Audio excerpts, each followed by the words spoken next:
from Burns, a spin for DJ. His footwork's incredible. This is 365 Sports, powered by Sikkim365.com. Green three. Rebound picked up by Newton. 16 straight misses. Calipari inside. The dunk, the foul. Count it. And he hung on the rim for safety. 365 Sports is presented by IdealMRI.com. High-quality MRIs for $497 or less. IdealMRI.com. Your health is important, so is your budget. Here's Edey with 5 on the shot clock. Edey inside. Oh, what a move by Edey. That's what you call a great up and under. 365 Sports is also brought to you by Texas Farm Bureau Insurance, protecting Texans since 1952. Under 2 minutes to go. Sears guarded by Hunter. Sears lets it fly and knocks it down. Mark Sears. Have you subscribed to our YouTube channel? Search 365 Sports on YouTube. Brought to you by TFNB, your bank for life. Nice and easy. Burns. So gets rocked. Burns. Another for DJ Burns. You're not going to play horse with him, I'll tell you that. 365 Sports is turbocharged by Unite Private Networks. Find out more at uniteprivatenetworks.com. Rylan Griffin in traffic. Oh, nice pass. Finds Sears. Excellent ball movement there. Now here's David Smoak, Paul Catalina, and Craig Smoak. And here we go on this Monday. I can't see a damn thing. No.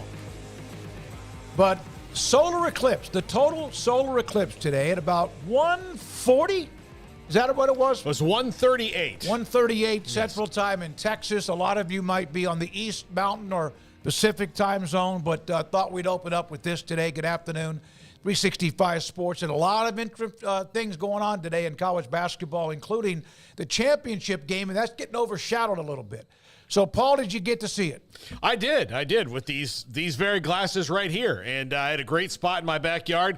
I appreciate the clouds for building some drama that we might not get to see it. Mm-hmm. It is partly cloudy now. We're supposed to get some rain tonight, but like the 5 minutes before the totality, it was Amanda and I were sitting in the backyard, and like every couple of every about 50 seconds, like the cloud would go in front of it. And then there was like one big cloud that lasted for about 2.5 minutes. Right. And then right about 1:37, it was like, and now, ladies and gentlemen, the moon. Yeah, absolutely. It was beautiful. It almost looked like that eye test when you look inside that machine and they pop air in your eye, like a pupil. Craig, did you get a chance to really enjoy it at all? Yeah, I mean, it was cool. Can we take these off? Yeah, I can't see anything. I was hoping somebody would. That's not a bad look right there, though. Yeah. No, that's cool. I got to see it. It's always cool to see. What's your Randy Savage? You look like yeah, it's kind of got those vibes to it.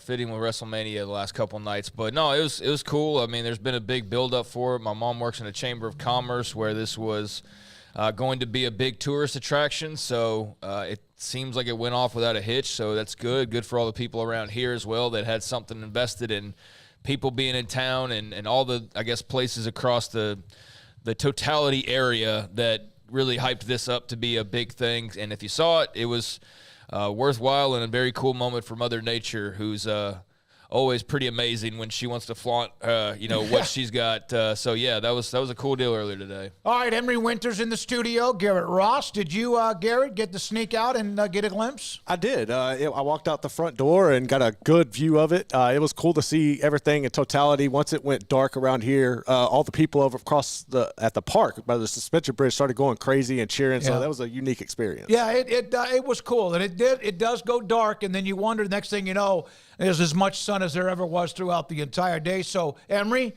did you get a sneak peek on it too? Okay, how many of you in the chat room had a chance to watch it? Some of you are in an area where I don't even know. I guess by now it's pretty much gone through the northern middle part of America, headed up towards Canada and elsewhere. But I thought that was pretty good. It's the week of the Masters. You have the women's champion, unbeaten South Carolina, Caitlin Clark story, and a lot more to get to. But let's start with this. Garrett is about to hit all the headlines today. Yeah, so here we go. John Calipari is apparently the new head coach at Arkansas, as the Hogs have called him from Kentucky. Wes Moore works at the Buzz Radio in Arkansas, also works for the Fox station up there. I contacted him about an hour ago. He does a radio show until 4, had another hit at 4:30, then he does television. Probably will be with us tomorrow. He was the first one to have this story and multiple sources. And I got to tell you, and I know Wes, been on his show, I thought that maybe that was another, well, they're excited about this at Arkansas, like Louisville thought they had Scott Drew or somebody else, but Wes hits it out of the park. I have not seen anything that's completely official on this yet, but when Bob Holt and others in Arkansas start to report it, you can call it money. Now, what does all this mean? John Fanta, who, of course, is a part of the field of 58, Calipari said he's 68. Field of 68, said he had bad feelings about his situation at Kentucky. The lack of support had grown to the point where he didn't feel like he could stay on because he didn't feel wanted. The assets that Arkansas, Tyson Foods brings to the table, put in place, convinced him to make this move, and apparently not only a lot of money for Calipari, but also a tremendous commitment to NIL too. That's not surprising. What is surprising is that he let it get to this point, because Jeff Goodman tweeted out something similar last night in that, Arkansas is prepared to give him everything he needs. And I'm like, well, Kentucky wasn't giving him everything he needs. It seemed to let Calipari, and I know Jeff Goodman wasn't doing this, but by saying that Kentucky wasn't supporting him enough, lets him off the hook for him not being what they were paying him for at Kentucky, which I've seen Andy Staples say this. I've seen Reddit College Football say this. I've seen a lot of people say this.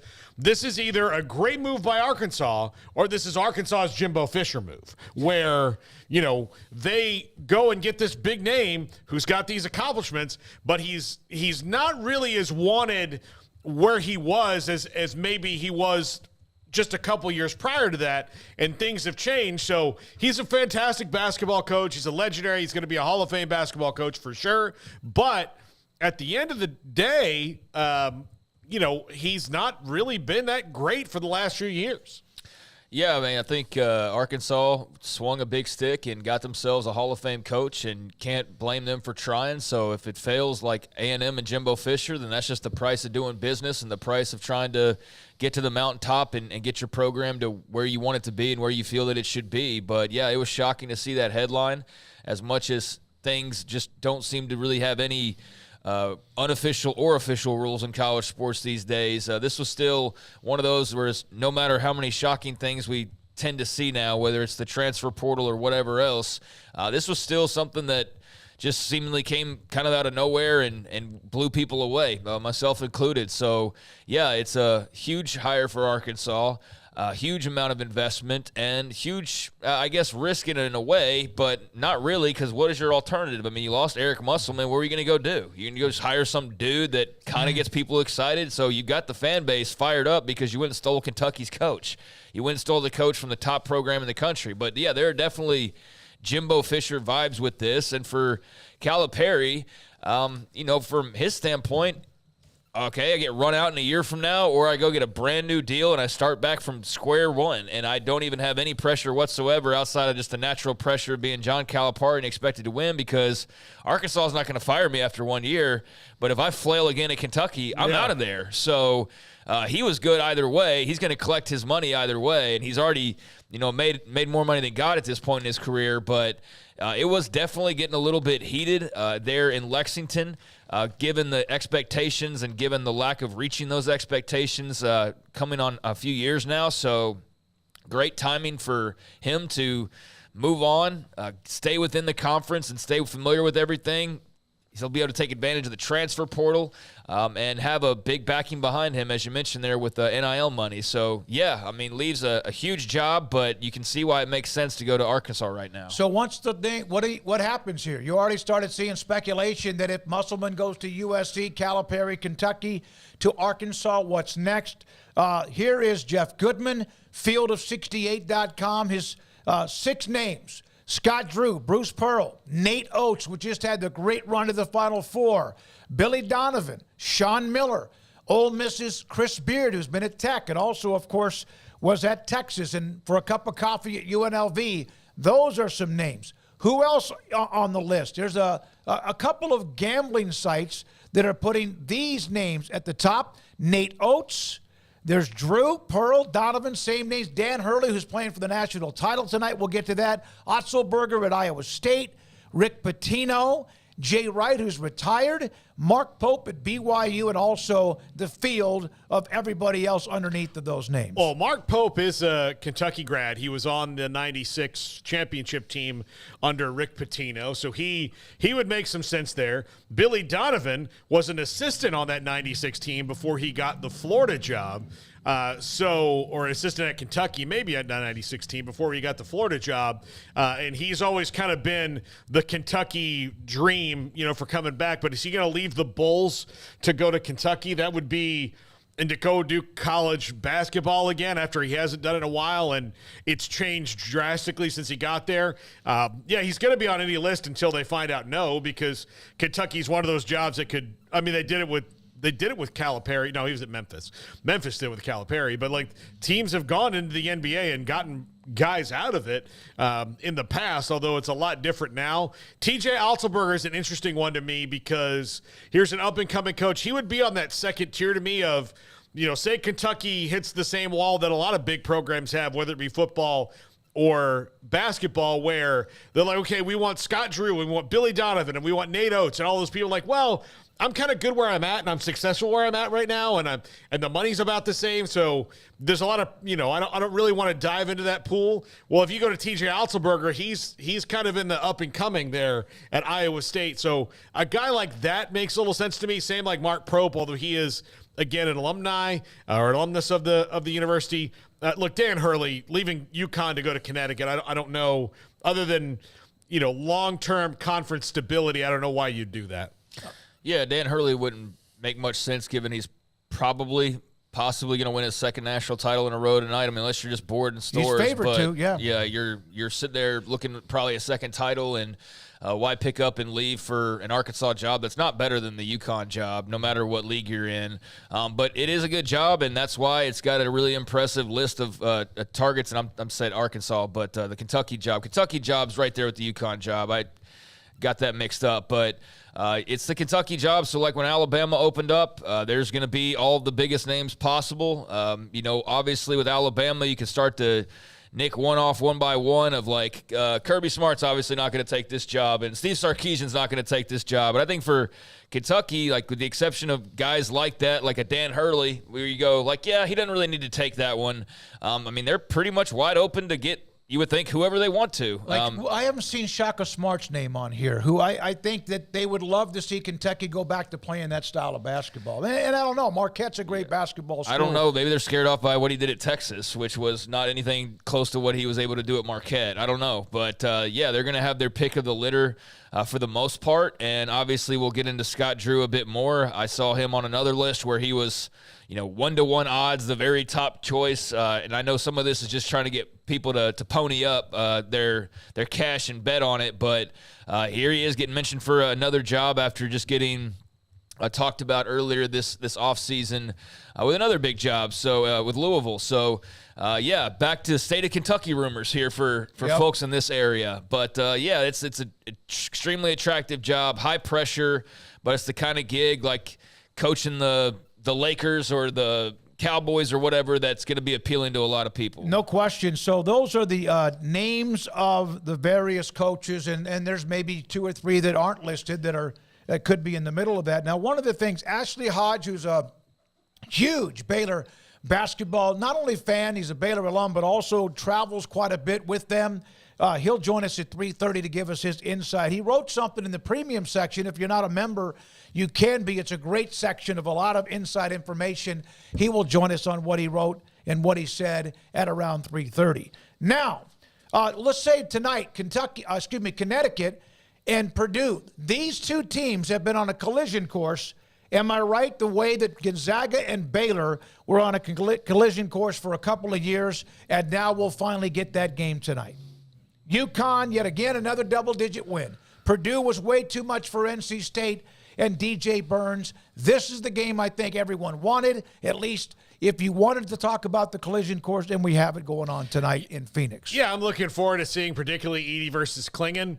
I thought it was funny they had DJ Burns mic'd up the other night, and I saw the clip, and he was like, listen, excuse my language, but, man, you big as hell when he said that to Zach Edey. And look, NC State fought and fought and fought. I mean, they just, for a long time, wouldn't go away, and then, kind of ran out of gas there at the end. Alabama kept within firing range for a little while. They're good enough, but these were the two best teams all year long. When we get a final like this, it's kind of the first time it's the first time since 2021 that the two best teams all year long wound up in the final. So, I'm sure one side, if you're a fan of Connecticut, you're a fan of Purdue, you hope you see a Gonzaga-Baylor where your side is Baylor and the other side is Gonzaga, but I think we're in for a doozy tonight. Yeah, I hope so. I don't know. I could see this going pretty favorably for UConn, but Purdue's a really strong team, the number one seed for a reason. Handled their business, as you said, with NC State, and we didn't have too much drama this weekend. I think the drama was to be found elsewhere in sports and entertainment this weekend, and not in the men's tournament per se. But UConn's a juggernaut. They're just unbelievably fun to watch and how they're put together and the talent that they have. Then Purdue is a little less fun to watch, in comparison, but they've got the man in Zach Edey that obviously is a lightning rod for his size and his style and just how tough he is of a matchup. So, yeah, ought to be fun. I'm looking forward to it. I'm not over the moon, getting my popcorn ready just yet, but I am looking forward to getting home later on tonight and seeing how this season closes out, whether it's, Purdue getting a big national title win that they have not been able to grasp for that athletic department all that often, or if it's UConn just continuing to build on what is already one of the college football blue bloods resumes. So, yeah, it's going to be interesting either way. Matt Jones, who's a part of sports radio in Kentucky, KY Sports Radio, a video that one of the stations, WKYT in Lexington, John Calipari walking his dog. It was asked for a comment, and he said no comment. So there's that, the latest of anybody that's had a chance to even see him at all. Well, Kentucky Sports Radio and Matt Jones is their biggest outlet by far, and it's one of the biggest college sports specific outlets, period. So, yeah, they're going to be all over that. I don't know. That's kind of cringy, the whole local camera guy walks up on the guy walking his dog. I understand that's how the news business works, so I'm not judging that in any way, but just the interaction, I was like, okay, that's cool. Him walking his tiny little dog and having nothing to say, but that's where we are, and that's the position that he's in as head coach there. They're wanting some answers from him, and I totally understand that. So we'll see when we hear from Calipari again. But, yeah, that little interaction didn't provide much of anything other than he was obviously uncomfortable, and we'll see where it goes now. All right, now, this is from Paul Catalina. The man who doesn't watch women's basketball. I'm just saying. He has found that. Misspelled Caitlin, but that's all right. Yeah. How did she spell it? L-I-N. L-I-N? Oh, I'm sorry. Then I'm talking about a different person. There you go. You even just here you are. But Caitlin Clark is so damn fun to watch. I never thought in my lifetime I would ever see you say that about any women's basketball player. I'm not like most people that I decide that I'm going to be one thing and only be that thing for the rest of my life. If that was the case, you would see me sitting here in He-Man pajamas. I think people can grow. I think people can change. I think things can happen to where something you did not enjoy previously, you enjoy, even if for a short time now. I will say it again. My dislike or boredom with women's college basketball just came that there was most of the games I had to sit through were one really great team with excellent players that would have been fun to watch had they played against themselves. But since they weren't, and they were so much better than everyone else, even the supposed other good teams in their conference, I just remember sitting with Butch Henry sometimes, our former co-host, who would not have given a crap about the Eclipse today, by the way. I thought about that. But at all. He saw the first one. It's fine. Right. He would say, oh, Texas is coming. I'm like, no, they're not. all the good players are at Baylor and at Connecticut and, then South Carolina. Notre Dame, that's Notre it. Dame, there was this collection of about 8 schools that just kind of shifted through. And then, of course, Connecticut had the run like South Carolina's having right now, except they won. Times 4. Yeah, except they won all of them. Yeah. South Carolina's gotten beat. But, as far as the wins, ridiculous. So it was just, to me, I was like, well, this is just hard to watch for 40 games a year when there's only 3 of them that are really good, tight games. Let's fast forward to the end of the game. Let's see if it's good. If not, I don't really care. But now, I think in the era, and I said this before, past Brittany Griner. Brittany Griner a decade ago was someone who got people excited, women excited about playing women's sports, playing women's basketball, and it was cool. It got to be cool. There was someone who was doing different things. Now, fast forward a decade when we have not just Caitlin Clark, but Juju Watkins and Angel Reese and, all Paige Beckers and all these really fun players to watch who are all better and talent spread across a lot better than it was. There's no longer just 8 teams that are good. There's now about 24, 25. So you have a legit top 25 now. And there are upsets where they weren't before. So the sport has gotten better. So I remain open to changing. I'm not saying I was right or wrong. It's just how I felt. Okay. Well, I never thought I'd see you tweet that, so I'm glad that I caught that before you deleted the tweet. Oh. Yeah, I mean, I'll disagree slightly. I still think there's about the same number of teams that are pretty good. I don't think that there's a lot of crazy upsets and stuff that made the tournament interesting. I just think the personalities are more interesting. I think the coaches are more interesting. I think the fact that they've highlighted the players and you have people that – if it's because it's the TikTok era or whatever you want to attribute it to. But, yeah, there's people that connect with Angel Reese more than they connected with maybe Brittany Griner back in the day, and they connect with Caitlin Clark more than they connected with whoever else you want to name from back in the day, Diana Taurasi or something. I know they were plenty popular, but there just seems to be more of a connection. And I don't know. I think part of that might have to do with social media. But it also just might be the coverage itself of they're actually making it seem important and making it feel like it's a big deal on ESPN more than they used to. I don't know, but whatever it is, you hope that they can bottle it up, they being the sports leaders, and, apply it to seasons to come because they obviously are on a little hot streak right now. You're not going to have Caitlin Clark to fall back on or Angel Reese any longer, so who are going to be the stars that carry you forward? Is it going to be Flau'jae Johnson or any other number of people? Who's the next Paige Beckers? But they've had an incredible cast of stars to garner interest, and the coaches obviously have made it interesting as well, whether it's Dawn Staley's approach or it's Kim Mulkey and her conspiracy theory on her coverage or, whatever it is. And it's made for a fun run and a very worthy champion in an undefeated South Carolina. Which we can get to where Dawn Staley now sits, because I always find that kind of interesting when you won multiple titles of where you are all time. So I can mention that in a second if I need to. But she's now entering new territory as a coach. South Carolina's not going anywhere. I think Texas is in a really good spot. Yep. I think LSU's obviously not going to go anywhere. UConn's not going to go anywhere.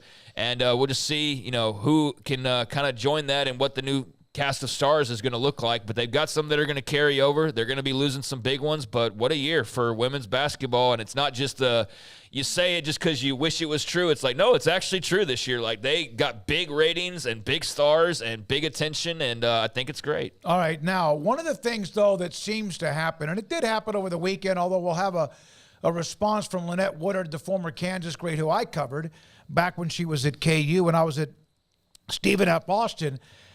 This from Rob Donaldson. Diana Taurasi, Sue Bird, Lynette Woodard, Cheryl Swoops, Andrea Carter. All this talk from current former players about inspiring and empowering women's basketball, only to, on the brightest young star every chance they get, the commentary that surrounds women's basketball. There seemed to be this pushback about, well, she may not be the great, which is, by the way, as the sport gets more and more attention, we could argue all throughout the day on Willie Mays or Mickey Mantle or Henry Aaron or whoever else, Babe Ruth or Lou Gehrig, or it's part of sports and it gets more and more attention. So you're getting more and more of these arguments about where she is among the greatest of all time. But I did see kind of a bitterness in some cases from some including Lynette Woodard, who made this comment about Caitlin Clark. She was kind of like talking about, well, I still consider myself the all-time scoring leader. But then she came back with a statement to clarify her remarks. And in fact, you can go 2/3 of the way down. Caitlin holds the scoring record. I salute her. We'll be cheering for her throughout the rest of her career, which of course ended yesterday. And I accepted Iowa's invitation earlier for her senior day.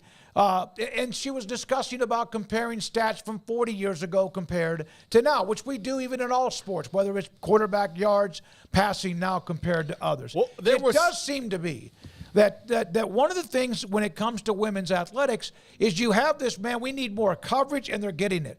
We need more people to know what we're doing, and it's by far better than it's ever been before. But there's still kind of this holding on to the old and not allowing maybe some of the new and fresh. Now, just some, but those are some of the biggest names in women's basketball history. And I saw a little bit of that kickback, and I don't understand why. Yeah, I don't know. I think sometimes you get jealous, or you get, well, nobody gave me this attention when we were doing similar things. And it's true. It's true. And that, like, part of it just needs to be that the fan base of female basketball fans needs to come together and enjoy and go buy tickets more, which they are starting to do. But that's the untapped well that we have not gotten to yet. But yeah, they need to stop fighting and just enjoy it. Like the fact that people are talking about it now, finally, I know that people get mad when they think like, well, they're getting all this now, but we all laid all the groundwork. You should be proud of that. Like, we struggled so that they could succeed. I'm so happy that someone like Caitlin Clark or Paige Beckers or whoever can get all this publicity because we wanted it so bad and we worked so hard for it. That's just such a. I mean, I don't care much about any of that, and I didn't pick up on much of that. I didn't, listen to the alt broadcast or wherever most of this was being said. But I mean, that's to be expected, I guess, to some extent. But the whole attitude of like, well, we didn't get covered, so you shouldn't either. If that's at all the case, then that's just being a bitter, old, hung up and sad person, because you should be celebrating that anybody's getting attention. So yeah, I don't know much about all of what's being referenced there, but.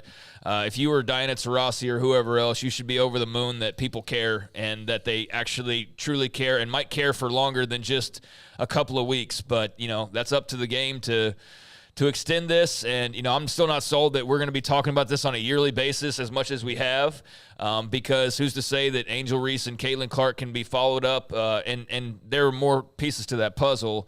I know Mulkey will be back, and Staley will be back, and Floge will be back, and so on and so forth, and there will be new names, but there was just a special mix of ingredients this year, so let's see what they can do with it. But yeah, it's not going to help bottling up that magic if some of the sports pioneers are sitting there dogging on it, simultaneously. All right, let's break here, Garrett, and come back with Ashley Hodge and his thoughts about Scott Drew being at the top of most of the list as the number one candidate for Kentucky to replace John Calipari, headed to Arkansas.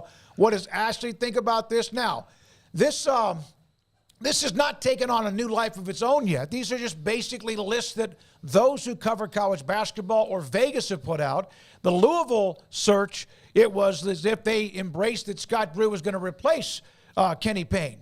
Did not happen. I don't think it happened with Kentucky, but man, it is Kentucky, with all due respect to Louisville. This is 365 Sports. Rev up your excitement. Sure. Celebrate the spirit of adventure during the Jeep Celebration event. Join us at Allen Samuels in Waco as we roll out incredible deals on rugged and reliable Jeep vehicles you love. Seize the moment and drive home in the new Jeep of your dreams. With special financing options and exclusive offers, there has never been a better time to explore the world of Jeep. Hurry in, the savings won't last long. Visit AllenSamuelsDCJ.com and see them firsthand only at Allen Samuels in Waco. Let your adventure begin. Come by, let's be friends. Stepping into the boots of a U.S. Army officer can add confidence and leadership skills to your son or daughter's career path. See all the things they can achieve in our boots at GoArmy.com. U.S. Army Waco Recruiting Company, 254-598-8131 or 254-776-1543. At Ideal MRI, we feel blessed to be part of the Waco community. We're a small family business here in Central Texas. At times like this, the cost of healthcare has never been more important. And unfortunately, significant illnesses and injuries still occur. And that's why Ideal MRI is open and here to serve you through this difficult time. So if you need an MRI, ask your doctor about Ideal MRI. You can schedule online in minutes at idealmri.com or call 833-IDEAL-MRI.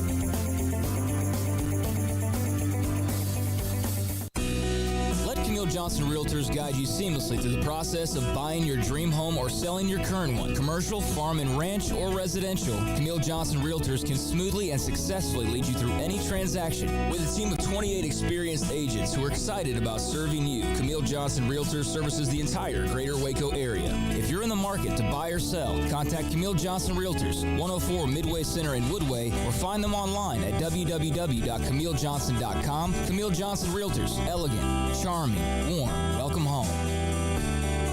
Parenting is full of surprises. You never know what to expect. So after our son was born, I called my Texas Farm Bureau insurance agent to set up a life insurance policy in case something happened to me. Sawyer is now 2. And we'll soon have a sister. There's no one else I would trust with protecting my family. Stop by and see our agents at one of our 3 McLennan County locations. Coverage and discounts are subject to qualifications and policy terms and may vary by situation. Baylor alumni are more than 160,000 strong. When we all join hands to support our university, we don't just move the needle, we move mountains. Working together, we create life-changing opportunities for students on the field, in the classroom, in the laboratory, and in life for generations to come. So get connected, get involved. Learn how at baylor.edu/alumni. Let the journey to financial brilliance begin with Genco's limited time offers. Max your earnings with a Kasasa cash account and get paid monthly with a 4.25 APY. That's $425 annually. Then invest in a 13-month share certificate and earn 4.9 APY. That's $529. Earn cash and outshine the rest. At Genco, we offer you the sun and the moon. Kasasa based on average daily balance of $10,000. Certificate based on $10,000 investment. See GencoFCU.org for details. NCUA. This is 365 Sports. The 3 o'clock hour is sponsored by Waco Custom Marketplace. Meats, sweets, Texas treats, and a cut above the rest. 425 Lake Air Drive, Waco. John Calipari in Arkansas. Kentucky needs a coach. Ashley Hodge, Sikkim 365 owner, one of the owners with Brian Etheridge and also Colt Barber, and a college basketball insider, joins us on 365 Sports. Well, here we go again, Ashley. It's amazing to me. Baylor University sure seems like they have a lot of coaches that other people want once they have an opening. And it's not just Scott Drew, but others. But your thoughts about this one compared to Louisville? Yeah, I think it's a more attractive job than Louisville, no question about it. I think it's one that any college basketball coach is going to consider and at least think about it in their head. I think he has everything at Baylor that he needs to compete for national championships. Obviously, he did it 3 years ago. And, he's been top 3, a 3 seed or better each of the years following that. But I think with this Louisville flirtation or whatever you want to call it, I don't think he was ever seriously considering Louisville. But I think Mack Rhoades was very proactive, and from what I've been told, this new deal that he's either agreed to or signed. I don't know if he signed it yet. I don't think it matters too much. With the type of guy he is, I think if he's agreed to it, he'll follow through on it. But it's going to make him one of the top 5. The staff's going to be one of the top 5 staffs as far as compensation. He'll have a top 5 NIL budget. Those are the things he needs to compete for future national championships. We know how great Foster is as far as a home court advantage. That was a big deal. Got that done. And he set up, to have a really high winning percentage at home. So the only argument I can really make is, there's some advantages with Big Blue Nation that, would be more of a neutral court advantage. They traveled. They're crazy, rabid fan base, I should say. But, that comes with some warts as well. The pressure's higher. you go to the round of 32 3 years in a row, you might be on the hot seat in Kentucky. It's not that big of a deal at Baylor. You're still loved and appreciated. So I think for all those reasons, I think he stays. I do hear he has a pretty good relationship with Mitch Barnhart. But Barnhart, I think, is turning 65 this year. So he's not going to be there forever. Those are my thoughts. That's my take on it as of right now. Actually, and this is just me from knowing him for as long as I have, and you've known him longer, it just doesn't seem like he's the kind of guy who would do this twice in one offseason. Like, had Louisville not been open and Kentucky was open, then I maybe would be a little more concerned. But the fact that Louisville's already gone down this road, I think that's where maybe Kentucky has hit the wall if they really want Scott Drew.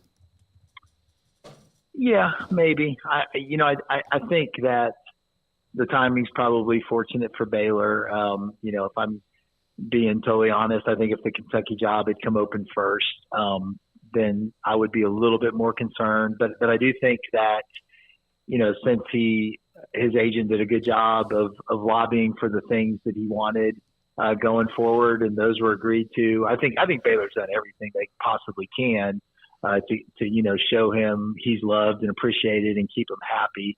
If it's always been a dream of his to coach at Kentucky, then, so be it. I've never heard anyone close to him or him verbalize that at all. So, I think it's a job that's at the top end of college basketball, no question about it. But, Baylor has become that job thanks to him as well. So I think Baylor really has a lot of advantages over Kentucky, and Kentucky has some advantages over Baylor. But when you look at, the big question is, can you compete for national championships at Baylor? And I think the answer has been yes. He's proven that. And the answer is yes going forward. Well, they've been better recently. I know the history of Kentucky basketball. It's like the Yankees or the Lakers or whoever. So, but in the last several years, last handful of years, Baylor has been better straight up.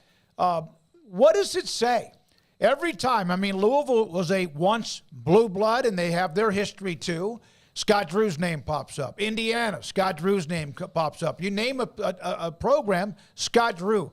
And it makes sense. Is it respect for Scott Drew, or is there maybe also at the same time somewhat of a people don't quite understand what he does have here in Waco? Yeah, I think it's both. I think that I don't think people understand how great of a game changer this Foster Pavilion is. And I think there's it would be hard if I'm putting myself in Scott Drew's shoes. He did such a good job of getting the support to build that arena. And, I know that part of that was, giving assurances that he's here for the long haul. And it would be tough to look those people in the eye, I think, at that point, and then to leave for another college job. The landscape's changed. It's changed quickly, but I do think, Baylor's being very proactive. They're doing everything they can do to be competitive in that landscape. And, from everything I've heard, I would have a pretty high level of confidence, not 100% confidence. I put it on the message boards, 90% confidence that he stays at Baylor. Have you at least spoken to some of others that are deep into the program, donors, et cetera, and what they're saying? And by the way, that's one of them is you. Yeah, I think that everybody who has put up financial resources to support Baylor basketball, and many way more than I have for sure. They feel that a debt to Scott Drew, and they've put their money where their mouth is, and stepped up their giving, as a testament to what he's done, and believing that he's going to be here, going forward. All marriages end in death or divorce. So, if you want to put that analogy out there, I think eventually there's going to be a day when Scott Drew isn't the coach of Baylor, and hopefully it's in a glorious retirement ceremony, and not because he chose another job or not because things went south. But, I think that ideally for him and for the Baylor fan base, it's a happy ending, honoring him for the incredible career he's had, and hopefully that's many years into the future. Ashley, this also kind of comes at the wrong time in that they are right now into the recruiting season. They've got to get in the portal. They've got to get what they want. We don't know what their what their roster is really completely going to look like. So the quicker this gets over, the better, right? Yeah, I do think that it would be to his advantage and the program's advantage if he's not considering it to shut it down quickly. I do think there'll be a lot of positives to that. And it's fighting for the guys in the portal that he needs and wants. But I also think that in the past, knowing him, he was a guy that wanted to get his roster set the quicker the better. And I think he's now a little bit more comfortable with waiting on some guys through the NBA draft process. So I don't think he's in a huge hurry. I mean, you see how many incredibly talented guys are in the portal, and I think Baylor's going to, be able to choose some incredible options and get what they need, to really form a competitive top 10 roster next year. So I think, but it would be helpful, especially for some of the top targets that they're chasing right now. If he, made some assurances, at least privately, I'm sure he would do that. But even publicly, I think it would be probably a good thing. Ashley Hodge with us, Sikkim 365 basketball analyst, as we talk about the story with Kentucky now open, John Calipari headed to Arkansas, and what could that mean for Scott Drew? Ashley, do you have any idea on some of the transfers they might be looking at? I've heard Cliff Amore's name from Rutgers, and he's a guy that I think fits Baylor extremely well. I think that they've missed a defensive shot blocking big, since really Freddie Gillespie. Freddie was terrific at that. And then you have to go back to like Epe Udo until they really had somebody that was elite, that had the athleticism and the mindset, to be a great defender at that position. So Cliff Amore would come as, one of the top defenders and the post defenders in college basketball. He's proven that at Rutgers. I think Baylor can improve his offensive game tremendously. So that's a name to keep an eye on. Other than that, I think that, probably some of the better guards are probably going to put their name in the portal later, maybe go through the NBA draft process first. And, I think Baylor would be in a good position to grab, an impact player there as well. My wish list is a guy like a Royce O'Neal or Ish Wainwright. I think if you get a guy like that, a glue guy that also has playmaking skills that can make threes, that is just so valuable in today's game. A guy like Williams at Texas Tech would be someone that I'm thinking about, that can switch 1 through 5 and also, be a great rebounder, glue guy type. So I'm sure they're looking for those guys, and I'm sure they have a list that they're working down. But those are the names that I would throw out right now. So your thoughts? We have discussed Scott Drew and his future with what's going on at Kentucky. Arkansas had an opening when Musselman went to USC. Jerome Tang's name was hot and heavy. In fact, there were even thoughts that was imminent, and then it wasn't. It looked like Kansas State, Gene Taylor, and the Wildcats stepped up with him. How close do you think was that true that he could end up in Fayetteville? Yeah, no, I think there was some smoke there for sure. And I think, obviously if Scott did leave, I'm not expecting him to leave, but Jerome Tang's name would be, heavy in the mix at Baylor. I don't know if he would leave Kansas State for Baylor, but he certainly has a lot of great history here. McCaslin is another name that comes to mind, and even John Jacobs, I think is really highly regarded. So from the Drew coaching tree, those are some names to think about. I wouldn't just totally dismiss the possibility of a Kelvin Sampson. You talk about relationships mattering, and Mac Rhodes obviously has a great relationship with Kelvin. And if you could, have a similar deal where you kind of, set up the son to take over. I think Kelvin's 67 or 68 maybe, so he's up there, but he's got some good years left. And those are all thoughts, but whether Kelvin would even consider that, Houston to Baylor, who knows? But I do think that, those are some thoughts off the top of my head. By the way, you don't know this, but because it was on the weekend, but our 4th year of this show, 4th year from April 6th of 2020. Remember, we were broadcasting from Paul's house and then moved into this beautiful state-of-the-art facility in, September. And we thank you and Brian and Colt and everyone that made this happen, man. We wouldn't be here without you. We appreciate you for doing that. Well, it's a virtuous flywheel. You guys are great, and you brought a lot to our community and continue to do so. So thank you for all the hard work you all put into it. Ashley Hodge, basketball analyst, huge Baylor basketball analyst, and also insider. He's a booster. He does go around at times whenever they're flying the tournaments, etc. And, of course, one of the owners of this great show and site with us to talk Scott Drew. Yeah, and this might just be me, again, not wanting him to leave here because I like Scott so much, and he's done such a great job. And he is, look, it would not be because of all the people that Ashley mentioned, like, so tragic, because if they wanted to get back in the Drew tree, there's plenty of guys out there that are head coaches that you could bring back and probably, kind of keep the same vibe around. But, like, right now he is, the king of the coaches at Baylor, and he's the biggest thing going, and you just don't want to lose that if you're Baylor and Mack Rhoades at all. I mean, just the football program has got more questions than answers right now, and if your men's basketball program loses the head coach that won him a national title, that's also just not good. It's just not a good thing to have to constantly do. And, when you're trying to sell your ability to keep the people you want and move forward, it's going to be a tougher sell for the athletic department to do if he should leave. I just don't think he's going to.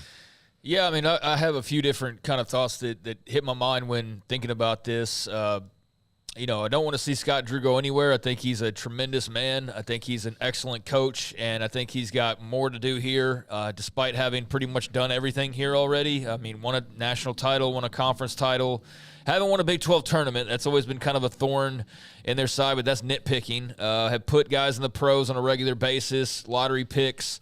I mean, he's recruited top classes, has done just about everything he can do. So I know it would be looked at as like an indictment on where Baylor is in the grand scheme of things, but reality check, they're not Kentucky basketball. So, sorry, but if that makes them look bad, so to speak, that they lost their basketball coach to Kentucky, it's like, okay, sorry, but you're not quite there. But yeah, it would be a blow to the ego for sure, and especially when it feels like he is at the top of the totem pole, as you said there.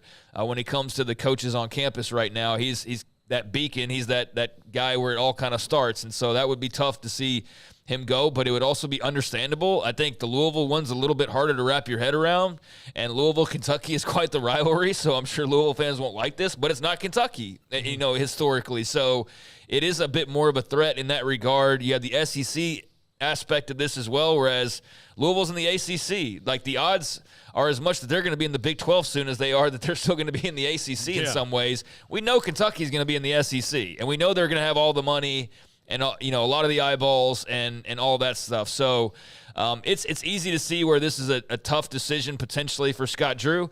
But guys, that's who Kentucky wants. There's a lot of other candidates.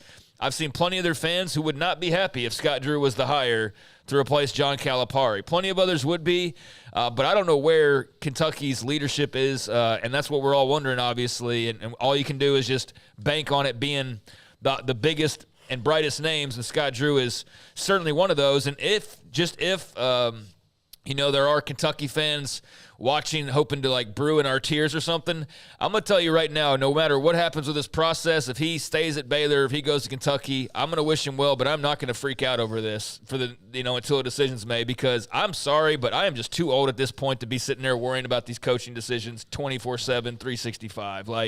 It would be a massive loss, but if Louisville couldn't pull them and Kentucky's the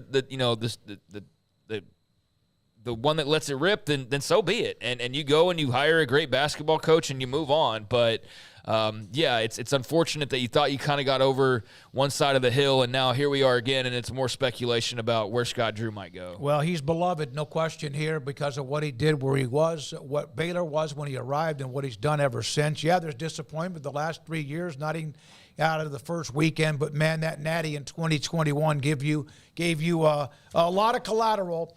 He is among probably the top 5 highest paid coaches now, with Louisville earlier.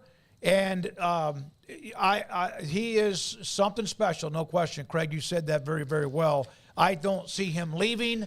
I think his family loves it here. But we've seen things before. But at least we're able to get from Ashley's perspective on Scott Drew, Kentucky, and also his future. Yeah, and I just mean that I'm not going to flip out and like, oh my God, the sky is we falling. Gotta cover it. Yeah, I mean, that's not what you meant. I mean, like, but I see a lot of that already, like the pearl clutching, and I understand why, because he's beloved. But if that's what you're going to be like tuning into this for, is to see us go, oh my God, Scott Drew's, we're not going to do that. I mean, it is what it is. We've seen plenty of coaches come and go. Don't want to see him go, but it's part of the business, and certainly the draw would be understandable. But yeah, I mean, right now I think he's going to still be at Baylor, and if that's the case, then that's fan-freaking-tastic, and that's what we'd all hope to see. All right. By the way, Garrett, I sent you an email. I'm not sure if you got it. You have it? Let's do that right now.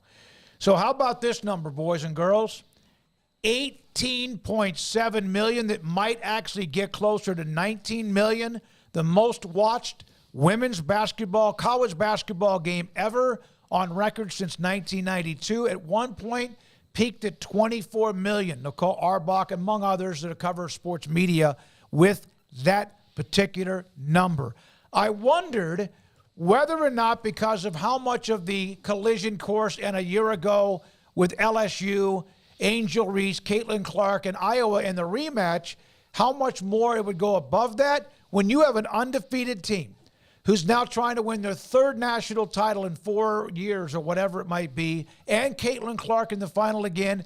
You have, well, poof. And that's exactly what these numbers show. An incredible, incredible year it has been for women's basketball, including the numbers in front of you. Yeah, absolutely. It's they've had a ton of them. I was one of the 14 million people who watched the championship game. So I was part of it, and that, they roped me in finally. Two things I thought I'd never see happen with you. One, you to say you admitted to watching women's basketball and you got married. Yeah, look, things change. I looked at the Eclipse today when normally the last Eclipse I forgot it was going on and was working, and then I saw people on Twitter talking about the Eclipse. I was like, oh, I guess I missed that. Yeah. So, look, sometimes you got to stop and smell the roses and realize that you're not, nothing is forever, and nothing, things can change. So I am a walking testament to that. Good deal. We'll have your preseason top 25 tomorrow for 2024-25 season. But yeah, I mean, that's great, and not surprising that it's a huge number. That's all the makings were there to make it a huge number, especially with the games leading in and what we saw as far as the turnout for people watching South Carolina and UConn or watching LSU and Iowa. I mean, the characters are there. The attention is there, the coverage is there. So yeah, I mean, congratulations to the women's basketball folks out there, I guess is just the most general sport, way to say it. Yeah, I mean, just everybody involved, fans, leaders, whatever. It's a great thing to celebrate. We'll see how much it catches on, and if attention goes into the offseason, or if it is the same post Angel Reese and Caitlin Clark. But as we talked about earlier, there's other stars in the pipelines, and there's still a lot of great coaches and brands. So yeah, that's great number. It's something to celebrate for sure for women's basketball. It is. By the way, speaking of celebration, Kim Coulter, $49.99 super chat. Congrats on the first 4 years. Here's the 4 more. S. Michael DeHart, thank you, sir. $40+ super chat. Congratulations on 4 years. Pizza is on me. Wow, thank you all, because it has been such an incredible journey since we set up back on April the 6th of 2020. And we used to do 500 shows, 1,000 shows. We stopped counting, or Craig, I think you did. Yeah. But I think we should always celebrate year by year. Garrett, how deep into the 4 years did you arrive? Was it 2.5? I think 2? It was about 2.5. Yeah. And then Emory has been basically, we raised him in the studio here. He was like a little puppy. We had to teach him not to pee on the rug. I've shoved and faced it a couple times. Certain Saturday nights he still does, but it's all right. By the way, Deontay Epps, who's now a rising star at ESPN in Bristol, he was in there the first day we did the show. Yeah. Dylan Chapman, who's a baseball coach now. Yeah. Baseball coach, a high school baseball coach, and, of course, the great Woodrow, who has passed since that time, Paul's dog that was just our team mascot and a tremendous character. I'll tell you, There was a month after we moved here where every day at 2:00 he would be ready for everybody to come in the house. Yep. And then he would look at me like, I remember that first day we were in here, I left and he's like, this is bullcrap, man. Yeah. Like, we were having a party every single day. Yep. And here now you're just going to leave? Yep. All right. Yeah. We just shut it down. Yeah. RIP to Woodrow, and thanks to Deontay and everybody else. I mean, that was a part of that. Dylan, Amelia for a split sec. Amelia, There's, a few different people that were involved, and those just joining us that haven't been along for the ride the last 3-4 years. I mean, this is all born out of COVID. It's what it was born out of, getting fired when COVID hit and pivoting and turning it into this. And I think it's been, picked up by other people who have said, hey, look at that. I want to do something like that. I think we weren't the forerunners to YouTubing or anything by any means. I'm not trying to take credit for that, but I do think the college football space, I think we definitely planted our flag in it pretty early on. And that was all a result of reacting as human beings to losing jobs and COVID. And here we are 4 years later. So I think that all worked out for the best. I certainly believe that, and glad to be here. All right. By the way, some more thoughts on the coaching search at Kentucky in the chat. Some news, not good news for Tavondre Sweat. We'll have that in the next hour. Texas gets a hell of a running back commitment over the weekend during a scrimmage. And there's a couple of other notes we need to get to, too. This is 365 Sports. Ideal MRI. Man, they have helped me in so many different ways. I have had 3 MRIs with them in the Central Texas marketplace in the southern part of Waco off I-35. Dr. Rob Maxey, I've been promoting and endorsing them as not only endorsing them and talking about my experience with them and how amazing they are. I've been inside their MRI machine 3 times. And most recently, of course, because of my lower back. A couple of different images from them. State-of-the-art MRI imaging machine. It's phenomenal. The staff and the techs are just incredible. The techs are great people and also have made each one of my experiences very smooth, very comfortable. A friend of mine, Eric, had an MRI recently, and he was telling me about he got spooked. Some you do. That machine, I mean, if you have any kind of claustrophobia, and I do, man, you've got to be in the perfect set frame of mind to get inside of that tube. It is not easy, but when I've been there, I have always been comfortable. It's just something that they make me feel that way. Also, the imaging that I've gotten every time before the end of the evening, so that also can be in the portal for my doctor to see, whether it's your shoulder, your back, your knee, whatever it might be. And even better, $497 or less every single time when the average MRI is $1,100 or more. IdealMRI.com. With so many companies and policies out there, it gets so confusing shopping for insurance, and I never know if I'm getting the policy that's right for me. Luckily, I met the team at the Niche Group Insurance Agency. With the Niche Group, you can go to one company and get access to coverage options from many insurance carriers, and you get to speak to a real person about your specific coverage needs. With the Niche Group, I know I'm getting the right coverage at the right price. If you need insurance, talk to the experts at the Niche Group at 1-800-258-8302. Don Humidor, your home with a 48-foot walk-in humidor with the elite cigar brands from around the world, including the #1 cigar of the year, Aging Room Cuatro Nicaragua. Plus, they have the great brands like Macanudo and Artur Fuente, Rocky Patel, Aston, and so much more. CBD, great for sore muscles, aches and pains, sleep, Vita Dreams, and anxiety, mild depression, general health and wellness. Their staff very knowledgeable on the subject. If anyone is curious about CBD, ask Carol and Ashley. Don Humidor in the Townwest Shopping Center off Valley Mills in Waco. Baylor Scott & White Southwest Sports Medicine and Orthopedics, the team physicians for Baylor Athletics, diagnosing and treating all sports-related injuries, including concussions. These specialists also provide orthopedic services for athletes and non-athletes alike, whether it's knee or shoulder pain, a wrist injury, orthopedic spine care, and even an arthritis and total joint clinic. Trust the doctors Baylor Athletics trust. Baylor Scott & White Southwest Sports Medicine and Orthopedics wants to get you back in the game. Waco Custom Marketplace is your hometown grocery store with a full-service butcher shop and bakery. Hi, this is David Smoak. The butcher shop can take your customized orders for seafood, pork, and poultry and custom cut your favorite steaks from bacon-wrapped fillets, sirloin steaks, bone-in ribeyes, boneless ribeyes, and even prime rib. Cut specifically the way you want, the thickness that you want. They're all delicious. They have Norwegian salmon, mahi-mahi, catfish fillets, sliced ham or turkey, variety of cheese, and several options of sausage links, and even regular jalapeno or cheese snack sticks, fresh chicken breast or whole chickens, sliced bacon, pork chops, and ground beef, marinated beef or chicken fajitas, and always large briskets and tri-tip available, plus fresh vegetables. So the great product, customer service, and tradition continues at Waco Custom Marketplace, a full-service butcher shop and bakery, open Monday through Saturday. The Bauer family, Waco Custom Marketplace, 425 Lake Air Drive in Waco, or WacoCustomMarketplace.com.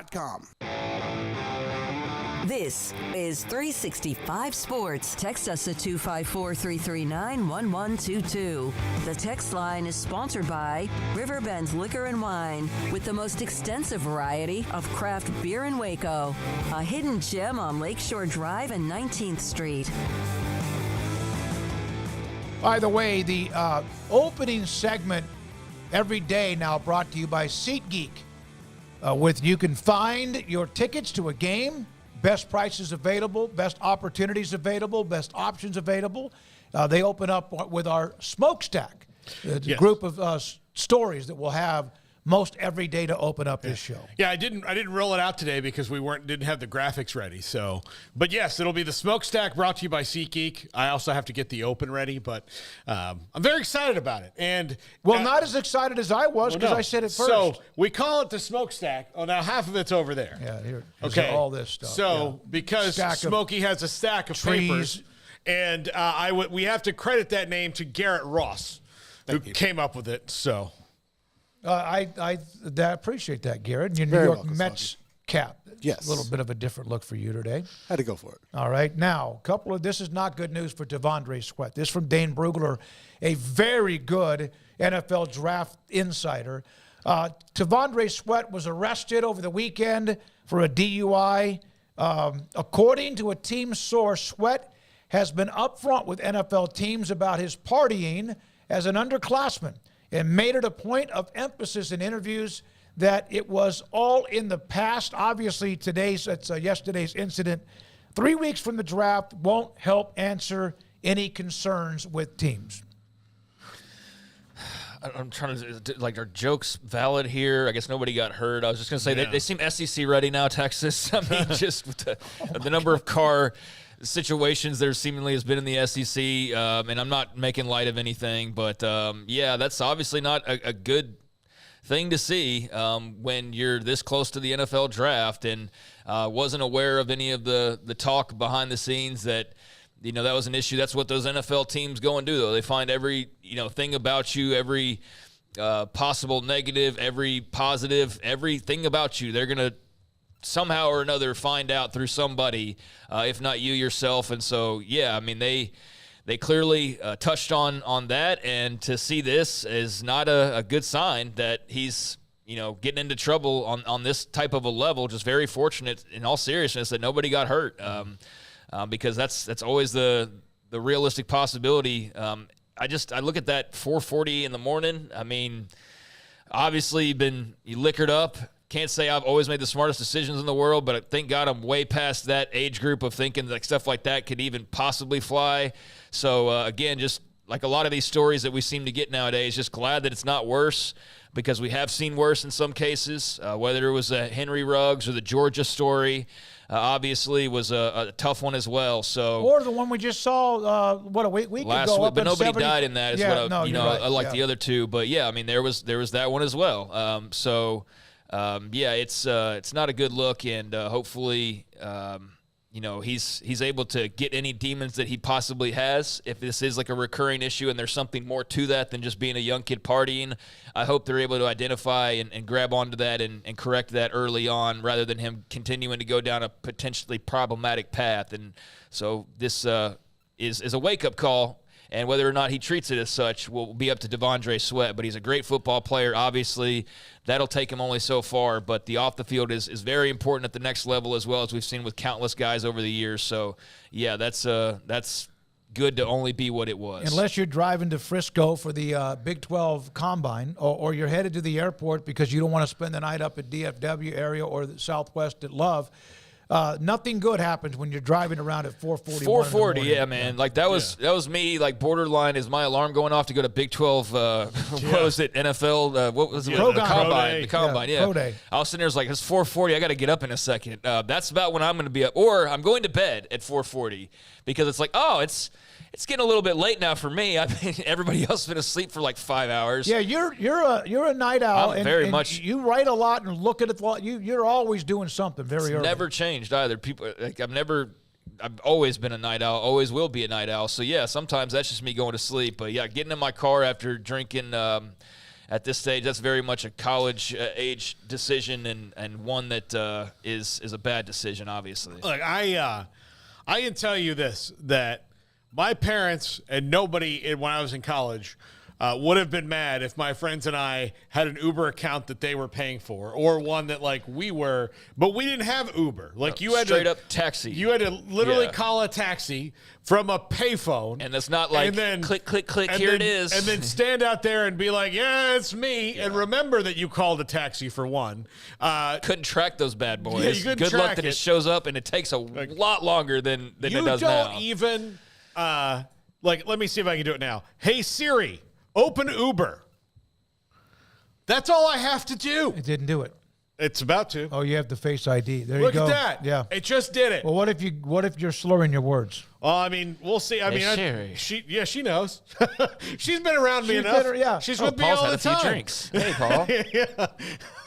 I see that you're going top shelf tonight. Are you sure you want to do that? Teams set up those accounts. But yeah, not just parents or whoever. But agents, here's the thing. Right now, he's betwixt teams, between Texas and whoever he's going to play for. You know who else sets up an account for them? The agent. Absolutely sets up an account who just for them. lost some money too. Pride and ego, though. Like, he's probably got a nice car, and when you're drinking, all your ideas sound great. Even the worst ones, they sound the best sometimes. So yeah, I don't need somebody to pick me up. That's not going to be cool. I need to get in my whatever I'm driving and drive home. That'll be much easier. But yeah, it's obviously the dumb decision. He's not the first. He won't be the last. But it's a bad look with bad timing for certain. I don't think he's going to obviously go undrafted or anything along those lines. But I do wonder how much it potentially knocks him. Yeah, we're not going to do it until a certain point. Yeah, like absolutely. They'll say, look, he made a bad decision. But in round 4. But around 4, like, they're not going to. Yeah. Jerry's going to talk about what a steal he was after the draft, you know? It didn't hurt Jalen Carter in the slightest. Now, Jalen Carter's a bit of a better player than T'Vondre Sweat, and I do say a bit because I think T'Vondre Sweat's a top 50 player in this draft because he's about the closest thing we've seen to Vince Wilfork since Vince Wilfork. But he, again, you got to make better decisions. Yeah, you do. And so I don't know. I've seen him where he's projected to go sometime on Friday. There are thoughts that he could jump into the first round on Thursday night. I don't know if this means that of the 32 teams, 8 of them say the hell with it, we're not going to draft him. Oh, by the way, he's open in the 5th round. Listen, I don't think he's going to drop that far. But you never know. You just never know. And there will be some teams that even before this incident may have had red flags on T'Vondre Sweat because of what he admitted to them prior to what he was doing in college. Yeah, I mean, just, again, I think we've about said it all. Like, hopefully he learns from this and doesn't make a second dumb decision or another dumb decision to find himself getting another DWI, but he'll be fine. I mean, if he slips a little bit, but he's not going undrafted, nothing along those lines. He'll still be drafted relatively highly because he's a great player, and it's the NFL. Who are we kidding? It's not like the moral authority here we're talking about. Far from it. So, yeah, this is a bad timing and bad mistake, but it's not the end of the world by any means. All right, so there we are with that. Now, also over the weekend, Texas picked up a running back commitment, a 4-star kid named Ricky Stewart. Craig, you've seen him in person. He plays at Chapel Hill High School. Demetrius Brisbane, a Baylor commit. Both were SMU commits. He is a stud. Carries the ball a lot. hell of a player, committed to Texas. That's a pretty good-looking picture right there with his high school uniform and also the Texas bleeding through the chest. Yeah, he's a really solid player. He's a great athlete, and I only got to see him in action once, and it was over at McLean during their semifinal playoff game. But as you mentioned, his teammate, Demetrius Brisbane's a Baylor commit, and I know that Ricky's like the higher prospect, I guess, of the two. And so there's been a long thought that he was going to end up at Texas. That just kind of seemed where the signs were pointing. And so here we are, and it's official now, and I think it's a great pickup for Tom Herman. I mean, shocking. Texas is recruiting well, but that's a big get. And Steve Sarkisian. Or Steve, who'd I say? Tom Herman. Oh, gosh, dang. That's okay. Steve Sarkisian, yeah. I don't know what happened there. It's a great grab for John McAfee. Yeah, really, I mean, my gosh. But, yeah, for Steve Sarkisian, that's a really good get, and excited to see where he fits in because with those Chapel Hill guys, I know for Brisbane at least, it's kind of a question of where does he actually end up playing, when all is said and done, because he's kind of a tweener. But, yeah, I really enjoyed watching Ricky just down the road, and I think that's a good get for the Longhorns. All right, so there we are with some recruiting news over the weekend with Ricky Stewart. By the way, you can go to my website, Smoky.com. Ricky Stewart, his name is all over the record books, including last year, nearly 3,000 yards rushing. He will end up being the all-time leading rusher. Matthew Tucker, who went to TCU, is that record holder, but that will be broken here in the next, probably by the end of the first week at Chapel Hill. Yeah, hopefully for Texas fans, he has a better college career than Matthew Tucker. Matthew Tucker was a really good player, but it wasn't quite, I don't think he did at TCU quite what everybody in East Texas thought he might be able to do. But that Chapel Hill team, I mean, they made it to the state championship game last year, got waxed by, who was it? Anna, yeah, who's a growing school. That's what my soon-to-be brother-in-law in Chapel Hill grad, Daniel, was telling me. He's like, Anna's going to be like 5'8" here pretty soon. The Argyle and Salinas, how they blowing exploded. up. And so they just kind of ran into that buzzsaw. And they'll be back, though, with Brisbane and Stewart and more of those guys who have now gone from young guys to veterans by next year. And so that's going to be a team that I'm sure will make another deep run. So we'll see plenty of Ricky Stewart again in the Texas high school ranks. And then this last one with college football, Oregon got themselves a hell of an assistant coach, great recruiter, Rashard Samples. New running backs coach, assistant head coach. He's been around. And his name even came up when Baylor hired Keenan Hall. He now heads from Arizona State to Oregon. I saw Kenny Dillingham with a classy tweet about how much Rashad has helped their program. This guy is really good at recruiting, but he's also a hell of a coach. And Oregon now, Dan Lanning and company land him from Arizona State. Well, he's been a one-year guy pretty much everywhere. I mean, you talk about his climb and his coaching career so far. He has not spent more than a year at any single stop. I mean, other than Houston as a student assistant, which was the very beginning of his career. He went to Texas after a couple years as a student assistant with the Cougars. Was assistant wide receivers coach for a year, then off to SMU. Was an offensive assistant there, and I take that back. He changed. He was at SMU for 3 years. I was looking at that as a different job. So he was at SMU for 3 years, from 2019 to 2021, but he was clicking new jobs every single year, going from just a general assistant on offense to running backs coach and head of recruiting, then assistant head coach and running backs coach again that final year there, then on to the Rams, and then to Arizona State last year. So he's been around a big block in a really quick amount of time and seen a lot of things and been a lot of places that should really be well utilized there up in Eugene. So I think from a recruiting standpoint, that's a home run. From a coaching standpoint, it's a big hit as well. So a guy with definitely a very much an upward trajectory, and that's continuing on with this latest stop now with the Ducks. By the way, if you don't mind, hit the like and subscribe button whenever you have that opportunity. Pass on the word of what we do. And also 10:30 tonight on the local CW with 365 Sports Tonight. Emery working on. He's going to be challenged today because we have more topics than we have guests, which is not always the case, but we will have some pretty good guests tomorrow on Arkansas, Kentucky, and more when it comes to men's basketball and spring football notes. I've never not thrown something at Emery and he said, "Bring it, B word." Sometimes he'll just punch me in the stomach and say, "Deal with it. I got it." Don't talk to me like a baby. No, he is the sweetest, like absolute sweetest thing ever. He threw not hot Garrett's coffee, another story, but like lukewarm coffee in my face, just so I knew if it would have been hot. Don't you wish it would have been like a fast food restaurant who did that? You could get millions of dollars. Yeah. I mean, it's gonna happen. Yeah, he's thrown a lukewarm. One time he threw an iced coffee too, but that was just because of the sticky. He didn't. He wanted me to be uncomfortable and know not to mess with. Craig, did you ever drink coffee? I had a very brief period. But it wasn't like real deal coffee. It was like all flavored up with stuff like mint and chocolate and stuff like that. Garrett, that's the only kind I really liked. So no, I made it a habit. I've told my story about coffee. Paul fooled me one morning and tried to get me to choke to death. Yes. Garrett, are you a coffee guy? I love coffee. Do you really? Yes. I've never knew that. Black with honey. That's how I like it. Black with honey. Yep. Yeah. It's one of those things like hot chocolate's the only hot drink that I like. I like a little hot tea when my throat is sore. Like I can get down some hot tea, but yeah, hot drinks is not really my thing. And I've tried so hard just because people are so proud of the coffee and like they get special coffee. By the way, we actually have a coffee sponsor coming on next week. Great. Is it Evan Miyakawa? No, Look at his backdrop. It's like 1,000 coffee. I've never been able to get past it.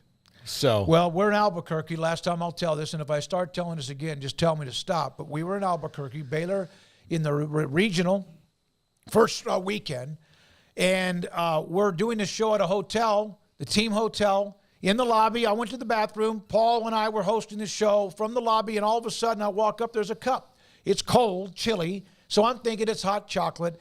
It was coffee. I put it in my mouth for about a half a second, spit it out. Appreciated the hospitality of, was it Starbucks? Yeah, it was the hotel manager brought it to us. Cannot do it. So won't do it. You won't be doing the live reads for our new sponsor, apparently? No, actually, I think that's going to think that's Emery. They're the ones who are the most excited about it. I mean, it definitely can't be him now based on what we just heard. No, I mean, I understand it's an yeah, no, I'm not. I don't like. It's not a taste that I enjoy. Can you imagine me wired on coffee? Oh no, I'm glad you don't like it. I'm glad you don't like it. I really am. Because again, you're a very physically fit person. You care about that, but it's the one thing that you throw caution to the wind about, which I'm just baffled by. But like, if you've told Christy London, your fantastic trainer, like, hey, I'm drinking 3 cups of coffee a day, she would really not say that much, as opposed to I'm drinking 3 monsters a day. She gets mad at you. And so it would affect us the same way, where you get like all hopped up on speed here and go. I'm glad. I'm getting better at it. I'm glad. I've never been able. I've wanted to. I thought for me it would be like beer, because when you first have a beer, usually it's not a good one. It's usually some kind of like really watered down, nasty thing. And then eventually, just because you want to fit in college, you soldier through it, and then you start liking it, and you start finding things you do like. It just never happened to me with coffee. When we come back. The solar eclipse earlier today, also the championship game tonight. Let's discuss UConn and Purdue and more. And this is 365 Sports. Waco Custom Marketplace, your hometown grocery store, full-service butcher shop, and bakery.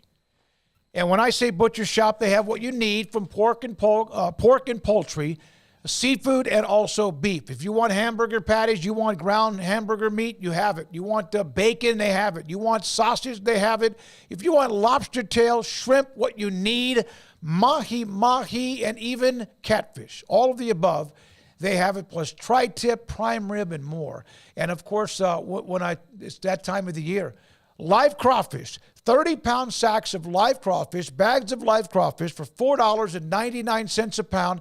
And that number will drop a little bit, so kind of keep up. You can go to the website on Facebook to WacoCustomMarketplace.com. But not just the live crawfish, 30-pound sacks, bags of it, but also if you want crab legs, if you want corn, sausage, the potatoes you want for that, and all of what you need when it comes to the seasonings. It's Waco Custom Marketplace. Live crawfish, 30-pound sacks, ordered by 6 on Wednesday. Pickup available after 4 o'clock. Fridays at 425 Lake Care Drive in Waco. Cars priced right, both day and night. Average your car in Texas. Trucks built for you, red, white, and blue. Your car in Texas. Cars that zoom with lots of room at Richard Car in Texas. Count on us, a dealer to trust at Richard Car in Waco, Texas. Established in 2007 and independently owned, Alliance Bank Central Texas is committed to helping families and businesses meet their financial goals. From their tellers to their board of directors, they know the importance of superior service and competitive products. Customers have confidence knowing that their financial needs are in good hands. It's your bank, Alliance Bank Central Texas, with 2 Waco locations, 4721 Bosque Boulevard and 191 Archway Drive on Highway 84, and at alliancebanktexas.com. Member FDIC and equal housing lender. Developed by Startup Waco, a nonprofit organization, GXG is a program designed to support the entrepreneurial development of Baylor University student athletes through NIL activations. The program helps student athletes maximize their platforms and offers a comprehensive support system for them to create and grow new businesses that not only benefit themselves, but also uplift the local economy. Fans who wish to support student athletes can donate to GXG via the GXG NIL Fund, BaylorBears.com/GXG. Contributions to support NIL activations through GXG can be made at BaylorBears.com/GXG. For more information, follow at GXG_GreenXGold on social media and visit the official website www.gxg.startupwaco.com. GXG, empowering student athlete entrepreneurship and uplifting the local economy through NIL activations. Riverbend Liquor and Wine now has 2 locations to serve you. The original on Lakeshore Drive in North 19th Street and the brand new spot in downtown Waco at 600 Franklin Avenue. If you're looking for the best in craft beers or local Texas bourbons, then the original is the place to be. And for the latest trends and online phenomenons, head downtown to the Franklin location. Either way, you're going to get the same great variety, customer service, and speedy experience. Check out both locations on their Facebook and Instagram pages, Riverbend Liquor and Wine, Lakeshore Drive in North 19th Street, and now downtown on Franklin Avenue.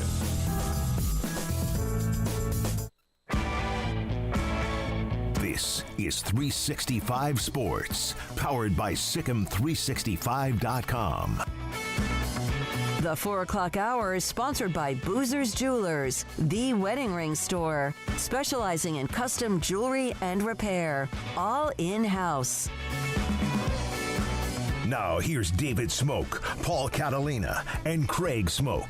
I think we're going to check in with Darby Brown, who does a great job with us when she's traveled, whether it's the NCAA tournament or even on game days with Baylor football during the season. She was out just outside of Waco during the solar eclipse, and we'll check in with her and what she saw. Yes, Garrett, she'll be sending you some video and probably some audio, too. So someone walked up to me this morning and kept saying Eclipse. They're from Texas for sure. Yes, Eclipse. I finally said it's Eclipse, and it's not Eclipse. Did they say, well, that's what I said? No, they once I said it pretty quickly, they understood that it was not eclipse, but solar eclipse. It's a really cool word if you say it correctly. I have that here a lot, and I never experienced it anywhere else I lived in my life, except for when I came to Texas. People would tell, this is Paul, he's Italian. And I'd be like, the country is not Italy, it's Italy. So, but yes, I get a lot of that. All right, so Garrett We're Ross. not great with vowels here in Texas. We just pick the way we want to sound them. In some places in the South, the vowels end up being 2 or 3 vowels at one time, and it becomes very much an elongated type of I guess, word. Craig, I'm going to put you on the spot. WrestleMania. I thought we were talking about the national championship game, but We are, but I'm intrigued by this. Your sister, who celebrated a birthday yesterday and will celebrate wedding on Saturday, said she wanted all this for her birthday. She wanted to be able to sleep in. That's not a surprise. Have a breakfast, a big breakfast that she got. And then she wanted to watch the women's basketball game and also WrestleMania and the Country Music Awards at some point mixed in all together. And she loved WrestleMania. I haven't talked to her about that, but I can tell. I even got a little bit intrigued by it. Why was this one seemingly more special than maybe I've seen anyone talking about in quite some time, or is that just because of recency bias? I mean, honestly, I could do a 3-hour show on this without any guests or y'all, honestly. But see ya. Tomorrow, everybody. I mean, I could. Can I just tell you what I know? I mean, sure. I thought Rock was going to fight Roman Reigns, and then Cody Rhodes was going to be a part of it in some way. And then I saw McAfee earlier today, and he was interviewing Cody Rhodes, who won the World Ultimate Championship, whatever you call it. I'm way off on this, aren't I? Yeah, there's no ultimate involved, but, I mean, yeah, the cards are set ahead of time, though, so The Rock was never fighting Roman Reigns. Like, we knew going in who was fighting who, so that wasn't a part of the card, but it will be a part of another card at some point in the future. I don't think there's any doubt about that Roman and Rock will be on either side of a ring at some point, so long as The Rock's, able to still keep going as he gets older and with his Hollywood schedule. But I just think the reason why you saw this all over Twitter more than you have in years past, or just in general in public media more than you have in years past, is combination of really two things, and that is the main storyline that they'd been building for going on, I mean, really several years from Roman's point of view, the last couple of years from Cody's point of view, but all intermingled and all with various other people involved, and really just an incredible storytelling. That's what wrestling is. It's not like, let's make this look as real as possible. It's about the storytelling. It's about the emotional investment of the fans, and they pulled that off perfectly with this story going on for Cody, like I said, like over almost 2 years now.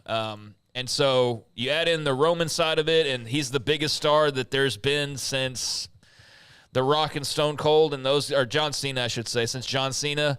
And those guys, The Rock's involved, John Cena got involved, The Undertaker showed up. I mean, there's just incredibly well-layered story that was part organic as well. So there was an emotional investment by the fans, and when you have that, you have something pretty special that's going to put butts in seats and sell tickets. So there was that, and that's part of why it's so hot right now is that story pulling people in, but it's the people pulling the strings behind the scenes. It's the people in charge, aka not Vince McMahon. He's out of there. Triple H is the guy leading the way. Nick Khan, who sports fans may recognize. He's, been a part of the sports agency business, is very, very well connected. Friendly with Endeavor. Yeah. I don't think he created the Pac-12, though. He was too busy with WWE. But very well-connected guy in the entertainment business. And, Vince McMahon had obviously all his allegations and troubles and everything that moved him aside. And since he's gotten out of the way, it's the best that it's been in 20 years. So okay. I think new leadership and new ideas and a great story is what brought you to the most lucrative and highly watched WrestleMania that we've ever seen. And I think it's very exciting to see where it's going to go from here. In many ways, you can't compare the two as far as yes, there is the scripted element of wrestling. I'm not going to treat it as though it's the same thing as watching the NBA or NFL, although some people believe that those are scripted at times. People think Caitlin Clark was scripted, a few days ago, and Iowa getting into the championship game. But I do think there are certain elements that do cross over, and with a guy like Nick Khan being in charge and not having the old curmudgeon that wants it his way and nobody else's way, it's going to be really interesting to see the business moves they make, because I do think there's things that they do that other people pay attention to in the entertainment industry, and that includes sports. For example, bringing it all the way back around, guess what they're doing that's never been done before and is going to be cutting edge? They're moving Monday Night Raw from where it's been on cable for its entire existence for 30 years. They're moving it to Netflix next year. That's a big deal.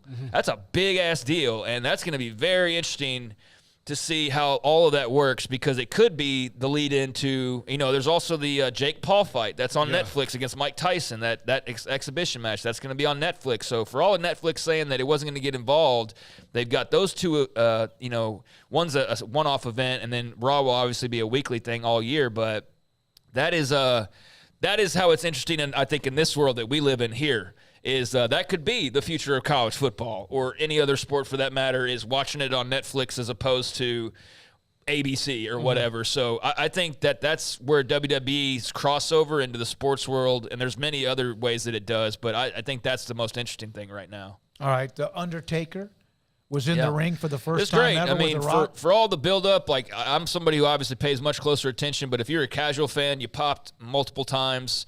The only thing that I would say, and this is not nitpicking, it's fine the way that it was. The only thing that could have made it just slightly better, the only thing in my mind was replace Undertaker with Stone Cold. That's the only way. It would have made more sense. It still made sense. It was still fine, but it would have made more sense if it was Stone Cold wiping out The Rock because of their of their history and because it's just Stone Cold and Rock's bigger than Taker Rock. But I get Stone Cold's older. He's probably not. He's also a guy that unless he can really do it, he doesn't want to just do it. You know what I mean? Like he wants to make sure he looks good and doesn't make a fool of himself. So he's very particular in that way. So I could see where maybe he's just too old, too afraid of not, pulling it off. I don't know, but that was the only thing that I go, they could have just made that slightly better, but even that's not taken away from the enjoyment that I had and a lot of people had of it. I just saw it, like, as soon as it happened on social media, I say as soon as it happened, like, as soon as people could get up that Rock Undertaker moment. Yeah. Like, honestly, it felt like 2001 again. Like, that was the pinnacle of that to me was like when The Rock was coming up and where it was storytelling, man. Yeah, it was the story, and it was much more mainstream for a while, and then it fell out of it because again, you had one tyrant kind of running the company. Yeah. And now that's not the case, you have more things in there. And look, when you also have guys like Cena and The Rock coming back who have been paired with Hollywood storytellers for now a decade or more, 20 years in the case of The Rock, and you're contributing, having that, like, your storytelling is going to get better because they're going to be like, hey, you know what would be cool, this? And they can get, now they, like, with Vince out of the picture, there's probably no one they can't get. Oh, no, yeah. They're knocking on all cylinders, unlike even the Attitude Era, which is what people always want to call back to. They're doing bigger business now than they ever did then. And that was also, if you look back on it, that was like a 2-3 year stretch, like really at its hottest. Like Stone Cold, like kind of came and went. Really, I mean, his career was longer than you think it was, but it also wasn't as long as you think it was. His peak was very quick in comparison to a Cena, to a Rock, to a Reigns. Now being the guy, and now a Cody Rhodes kind of starts that path. But yeah, the excitement of Cody Rhodes winning it, that was also a very big part. His father, Dusty, there's more storytelling and layers there. It was just beautifully done. His dad was a superstar. Dad was Dusty Rhodes. I mean, his fingerprints are all over the WWE product and wrestling in general more than any other single. Hogan, no. Rock, no. Stone Cold. Dusty Rhodes has more impact from the grave on the business the way it currently is right now than anybody, period. Mentored Triple H, who's now ahead of it all. Cody Rhodes. I mean, I could go on and on and on. I won't, though, to save everybody who doesn't care. But it's very exciting as somebody who watched it just kind of be what it was and not as good as it could have been for 2 decades because the guy in charge was an egomaniac and a narcissist and just not the best dude in the world. Triple H cares, and he listens to the fans, and I think that's very Endeavor and TKO and all that's been a part of this as well. So it's exciting to see where they're going to take it. But yeah, that was obviously a huge event, and I've got no complaints from it. All right, tell me about Damian Priest. Why does he have that nickname? That's his name. The bisexual Undertaker. Oh, I mean, I don't know. Paul? I guess it's. I have no idea. Why would I know? I'm just asking you. You guys were all. I mean, I saw that pop up in my timeline. I just Googled it. I mean, I guess that's what. I don't know. I guess that's somebody's opinion. I mean, he's a guy who's got sort of he's not trying to be the Undertaker though. He's got like, I guess, gothy heavy metal vibes that's similar, but he's also, I guess, dressed as a bit more androgynous. Like he'll throw on a shirt that's got like the fishnet shirt or something like that, which I guess is, borderline, I guess, homosexual to some people. That's the way they look at it. I just look at it as like, that's not what I would wear, but I'd never just cross my mind that he's gay or anything. But what was Ric Flair doing? Yeah, I mean, I don't know. That just is like a random Reddit complaint is what that sound, or Reddit comment is what that sounds like. So I don't even really pay that much attention. But yeah, he won the world title last night, so that was a much bigger deal than what some Yahoo thinks about his dress, I guess. But yeah, Damian Priest is great, and I think he's fantastic. I'm excited to see what he does moving forward. Barry Crawford. I got into a bar fight with Bret the Hitman Hart back in the 90s in Syracuse, New York. Probably not a good idea. Barry, what the hell? Bret Hart's my favorite of all time. I would hate to hear that. I borderline don't believe that. And if anything, and I'm not saying you're a liar, Barry, but it's just the fact that you said Syracuse. That's where actually Shawn Michaels got real life beaten up by a bunch of Marines back when he was just a punk ass and was all drugged up and drugged out. And that really did happen, where a bunch of soldiers got into it and beat his ass, and he had to go away for a little while. So you mentioned Syracuse. If that's just pure coincidence, that's incredible, especially the Bret Hart part. But yeah, Sean's got a memory of Syracuse, that's for sure. And then we've told you this story about Shawn Michaels went to high school with my younger brother Philip, and at Randolph High School on the Air Force Base, and of course his name then was Sean Higginbottom. And turned out to be Higginbottom. Higginbottom, and he was, of course, eventually Shawn Michaels, the rock star. All right. Now, Barry Crawford, it was soldiers from Fort Drum, and it was Sean, not Brett. Okay, then if you were there, I mean, you were there, Barry, then yeah. The Brett thing threw me for a loop, but yeah, Sean. So yeah, and he was in that fight. Barry that's a pretty incredible urban legend, or it's true, but that's a pretty incredible tale. There's a ton of wrestling fans that would love to have been in your shoes to see what actually happened there. But yeah, that's pretty cool. That's very interesting. All right, it is 4:34. Much to get to. Darby Brown was following that solar eclipse earlier. We do need to discuss Purdue and UConn. That game tonight as Dan Hurley and company try to win back-to-back since I think Florida was the last time to do so when it comes to the men's NCAA tournament. This is 365 Sports.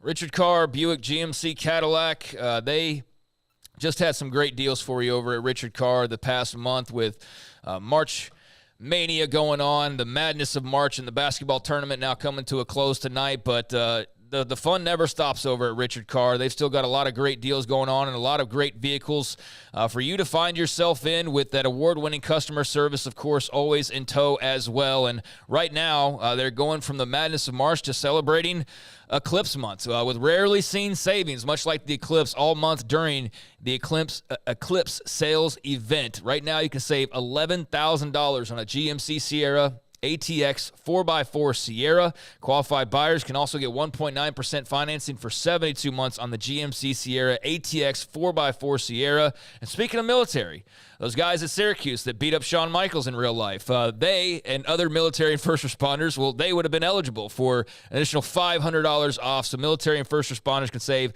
additional $500 on the new Richard Carr Motors offered GMC Sierra ATX 4x4 Sierra. They've also got a lot loaded with quality pre-owned cars and trucks as well, if you're looking to go the pre-owned route and get a great deal and have the peace of mind that even though it's pre-owned, you're still getting top-line quality and a car that's going to give you plenty of peace of mind along with a great price tag. 100% credit approval is always their goal, and they say yes when others say no. So check out the folks that have been in business now for 25 years in Central Texas, and over that time has built a reputation as the people you can count on for your automotive needs. Log on to richardcarr.com today. Call now or go see them now off Highway 6 at the Imperial exit. Samantha Duvall, TexasBeefHouse.com with me, David Smoak. And tell you what, you guys keep rolling along. You do have yet another date, correct, for an online and live auction? Yes, our next online and live auction will be Thursday, April 25th. We've discussed how this has been unique and how people have reacted to it. Has that momentum continued as you've done more? Yes, it's kind of half and half. We'll have a good amount of people there that are from the area, and then we have probably 40% that we ship out, and everybody that I've delivered locally to has talked about how much fun they had, and they want to know when the next one's going to be. We've gotten great feedback from the people that we've shipped to. They're all just so excited about this event, and they can't wait for the next one to happen. Premium grade East Texas beef. Customers don't have to go out and buy their beef. TexasBeefHouse.com. From their family and their ranch to your plate. TexasBeefHouse.com. Automatic Chef Canteen is a full-service micro-market vending and office coffee provider with state-of-the-art vending equipment, a wide variety of products, and offering custom-fitted micro-market vending office coffee solutions for your employee break room. You want a full break room solution and a workplace oasis? Well, Automatic Chef Canteen, locally owned and operated for over 50 years in Central Texas, also includes in-house mechanics on call 24/7 for fast, reliable service and maintenance. Automatic Chef Canteen, 6900 Imperial Drive in Waco, or online at automaticchefcanteen.com. Our good friend Brad Boozer, Boozer's Jewelers here at 365 Sports. Now, Brad, people who watch and listen to our show know I'm a double-time customer for you, engagement ring and wedding band, and you guys do that great, but that's not all you do at Boozer's Jewelers. Absolutely, and I always like to say, it's a new year. It's a great way to start the year out.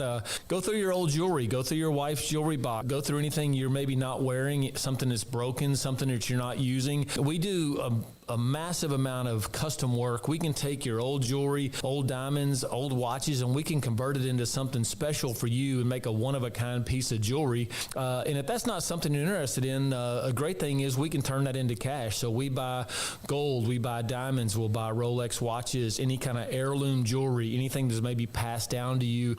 Boozer's Jewelers, where do they find you, Brad? We're at 1025 North Valley Mills Drive, right on the corner of Lake Air Drive and Valley Mills with the big clock on the corner. This is 365 Sports, powered by Sikkim365.com. Enjoying the show? Hit the like button and subscribe. All right, so earlier today, we started the show wearing the solar eclipse glasses, sunglasses that are specially made because you're not supposed to stare right at it. And I was wondering about cloudy, overcast. Even there were thoughts it could have a storm, but it happened in the Central Texas area, and many of you have mentioned it too, even in Ohio, that watch our show on 365 Sports. Darby Brown, KWTX, she joins us on the cell phone. She was in China Spring covering what was going on there, plus other particular items. Darby, this is something where millions and millions of people flocked to various parts around the country, including Central Texas. What was the day like for you?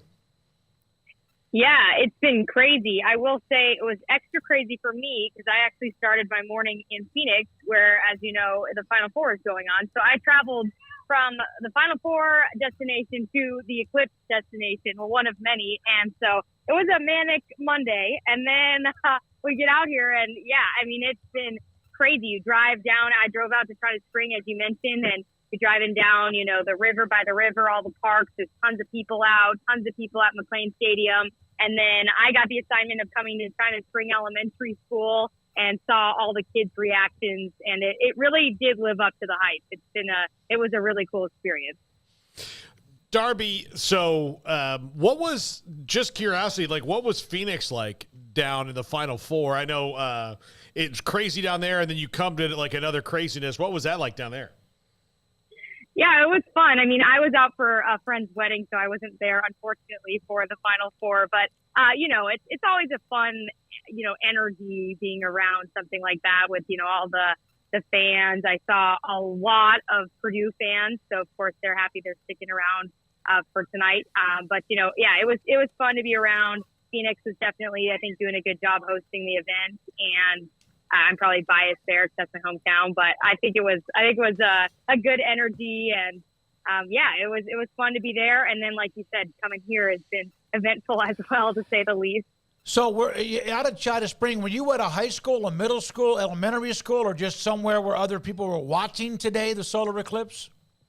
Elementary school. So there were only 2 school districts in McLennan County that had school today. Riesel had school, and then China Spring had school. And the attendance was, they said, not as great as they had hoped, but I would say it was pretty good. And it was cool to see the kids, be with their classmates, and they were just screaming. I mean, it was like they had won the Super Bowl or something. It was so, the most exciting thing ever. And, then asking them, asking 10-year-olds, do you think you'll remember this, forever? And they probably will, the 10-year-olds. The younger kids, who knows? But yeah, we were out here at the elementary school. So it was fun to see see it with the kids for sure. Yeah, I would say that if you're going to experience that, everybody and some people were like, this is something that they've waited a long time to go see, the historians or whatever, weather geeks. And in this case, the little kids, to me, that would be the best part of watching it if you could have been with a bunch of children. Yeah, it was fun. It was a very, you got kind of like your inner child came out with them. It was really cool. They were very fired up. And, I didn't know how it worked.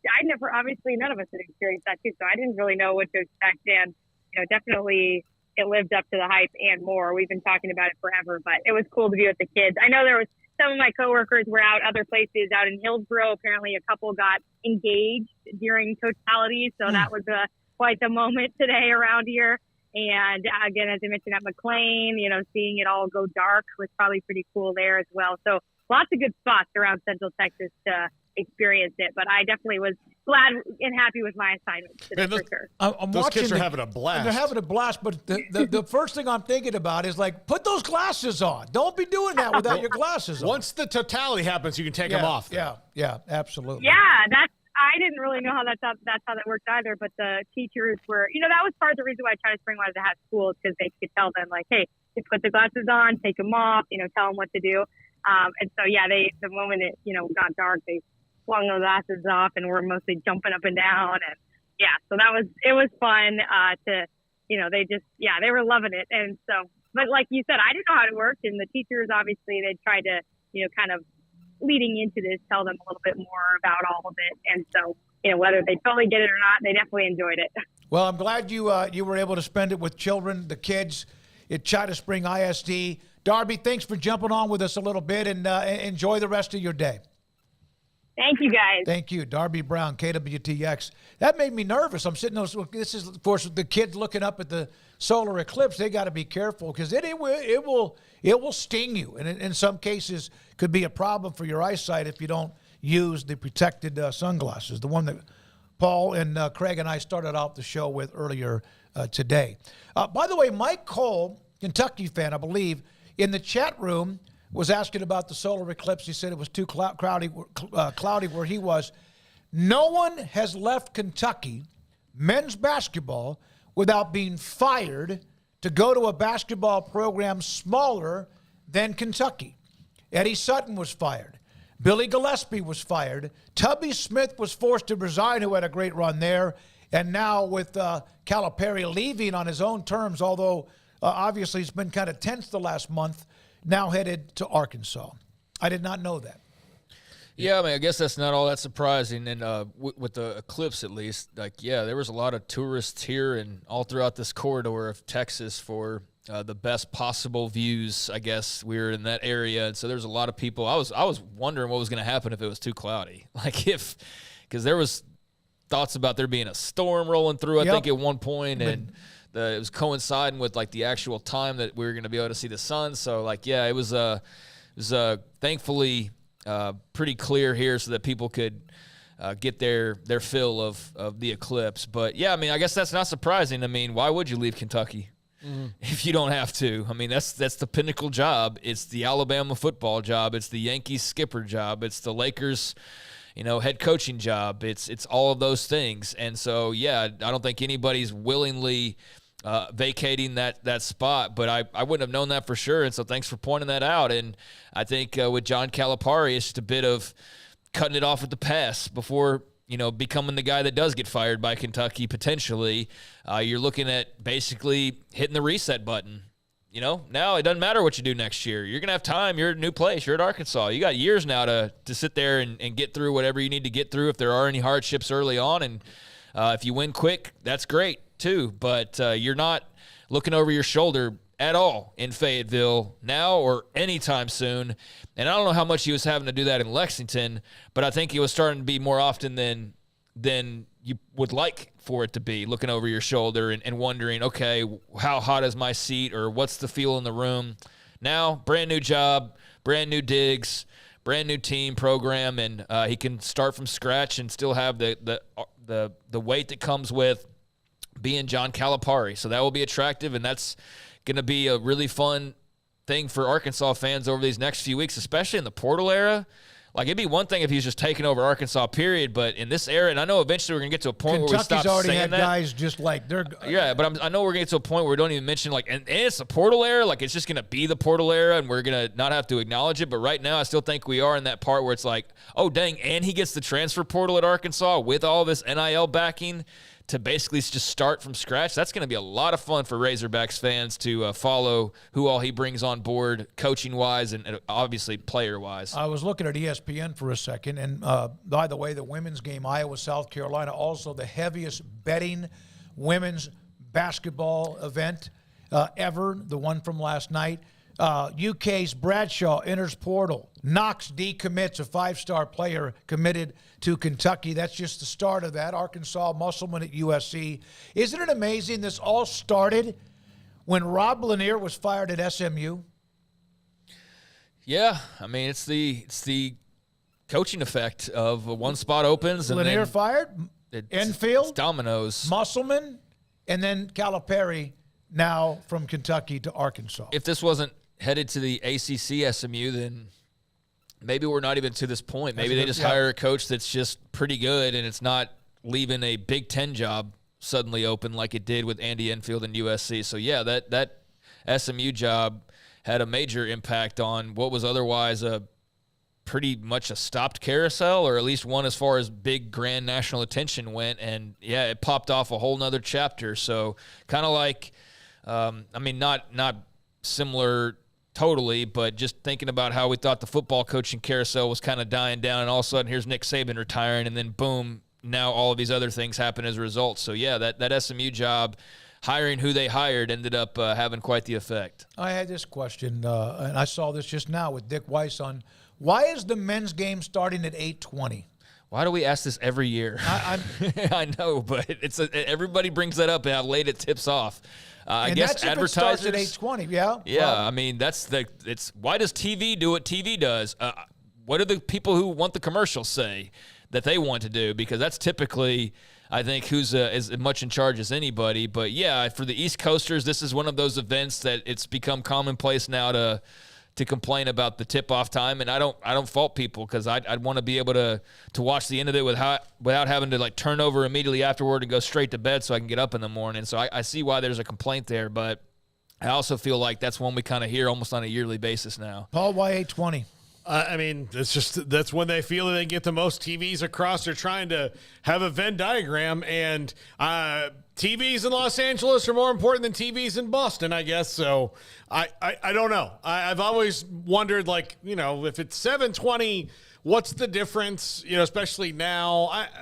I don't know, but that's why it's advertisers and what they think is the peak time for everybody to see it. The most amount of 8:20 here, 6:20 in LA. Yeah, right? It's 9:20 in New York. That's what the people are complaining about, are worried about, that it's 9:20 start time, and I don't blame them. Yeah, that's a late start time. It's later than any other event that is comparable as far as size and grandeur. And so, yeah, I just default to it must be the advertisers or the networks. That's what they want, because that's what the numbers say is the best time to do it, to get the most eyeballs on the product. Believe me, they've done their research on that. No question. The only thing about these events, these games, to me now, it seemed like the introductions and just starting the game, it probably starts at the same time, but man, there's a lot of Super Bowl hype type intros to everything. Here's a mid-level country band out on the stage or whatever it is. Yeah, that's fine. You know, it's great. That's great for the fans who are there. But for the fans that are watching, let's just tip off, you know, do some pregame. Let me know who everybody is, and let's tip off the game. I get it. But yeah, I lived in the East Coast for a very long time, and I will tell you, these things really sucked, because especially when I was in high school, you know, and I had to get up at, 6 o'clock in the morning to get ready for school and go. You'd watch a game, the Monday Night Championship, the World Series. God, the World Series. Well, at least back even then when it still would have affected you. We had some afternoon games. Yeah, but the World Series. Not anymore. I will tell you, watching the Red Sox play the Cardinals and have to start that game at 9:20, which is well beyond when the majority of the people are going to really want to watch it, was maddening because you had a Central Time Zone team and an Eastern Time Zone team. And it was, look, when they played the Rockies and I lived here, it was different. But that first one in 2004, or even in 2003 or in 04 when they played the Yankees in the ALCS, and those games are first pitch at 9 o'clock.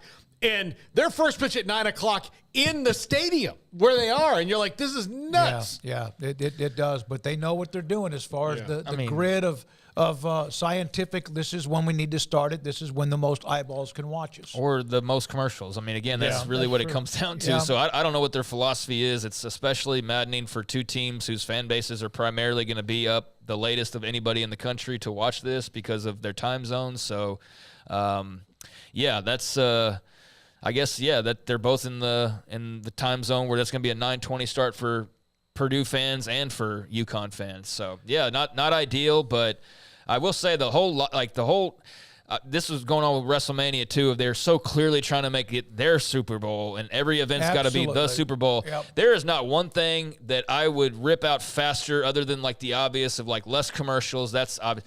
I don't need the live music at these events. I don't need to see Flo Rida. I don't need to see Garth Brooks. I don't need to see Pitbull. I don't need to see any of it. I don't need Florida Georgia Line. I don't need music at my sporting event unless it's like the national anthem or something. Or if you want to do halftime, I understand the importance of that. But the whole we got the pregame concert and the post.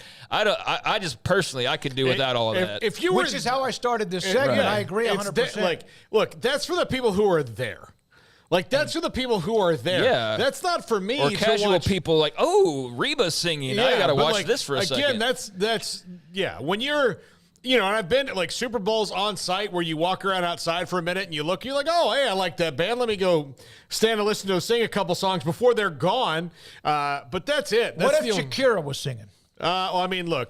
She did sing at a Super Bowl. I'm not paying attention to what she's saying if it's Shakira anyway. So if she's singing, that's news to me. But no, if you like certain artists, that's cool. I don't get excited about the NFL halftime shows. I'm just not into it. I think it's cool. Like, hey, this person's performing there, but it is not in any way a reason why I watch or will watch again. Oh man, I got to see who's performing. I don't care about any of that stuff. It was because we've been fortunate to be at some of these events. There are concerts going on all over the place leading up to a Super Bowl. Then you walk into the stadium, if you're fortunate enough to cover it or be there or watch it, and yet there's more, even more pregame concerts. And of course, halftime's a bigger deal. Normally it's just a 17 or whatever minute halftime. It goes much longer than that for Super Bowl Sunday.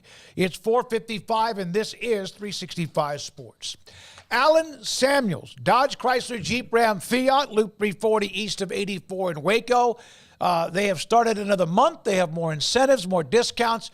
Always, it seems like Ram Truck Month, always a Jeep celebration type event, and always something to do with Dodge, too. Ted Teague, the CEO and also general manager of Alan Samuels Dodge Chrysler Jeep Ram Fiat. When Paul and I went by there a couple of weeks ago to test drive a car, he had a Charger, I had a Challenger. One of the things they asked both of us is, hey, we can give you an idea how much your car, the one we're driving right now, is worth if you want to look at a trade-in. You know why? Because pre-owned cars are valuable, really, really valuable. I like what I have right now with my Ford Explorer, so I'm not interested in that. And I also like the fact that I have just a few more months to pay it off. So that's why, in my opinion. But if you want to look at something new and maybe have something go down payment even better than what you have available, they will take your pre-owned, give you a really nice bid on it or at least a price on it, and then you can look at something new. I just like not having a payment, which I won't, hopefully by the end of the year. It's a pre-owned it's not a superstore, but they have more pre-owned cars than you could imagine. They have what you need when it comes to Dodge and Ram and Jeep and more, but their pre-owned inventory is spectacular at Alan Samuels, Dodge Chrysler Jeep Ram Fiat, Loop 340 and east of 84 in Waco. It was broad daylight. I stepped into a gas station for 5 minutes to grab a snack, and just like that, my car was broken into. They made out like a bandit. My laptop, my phone, everything. I called my agent to see what could be done, and he restored my faith in humanity. My claim was processed so quickly, and I was able to recover my losses. Stop by and see our agents at one of our 3 McLennan County locations. Coverage and discounts are subject to qualifications and policy terms and may vary by situation.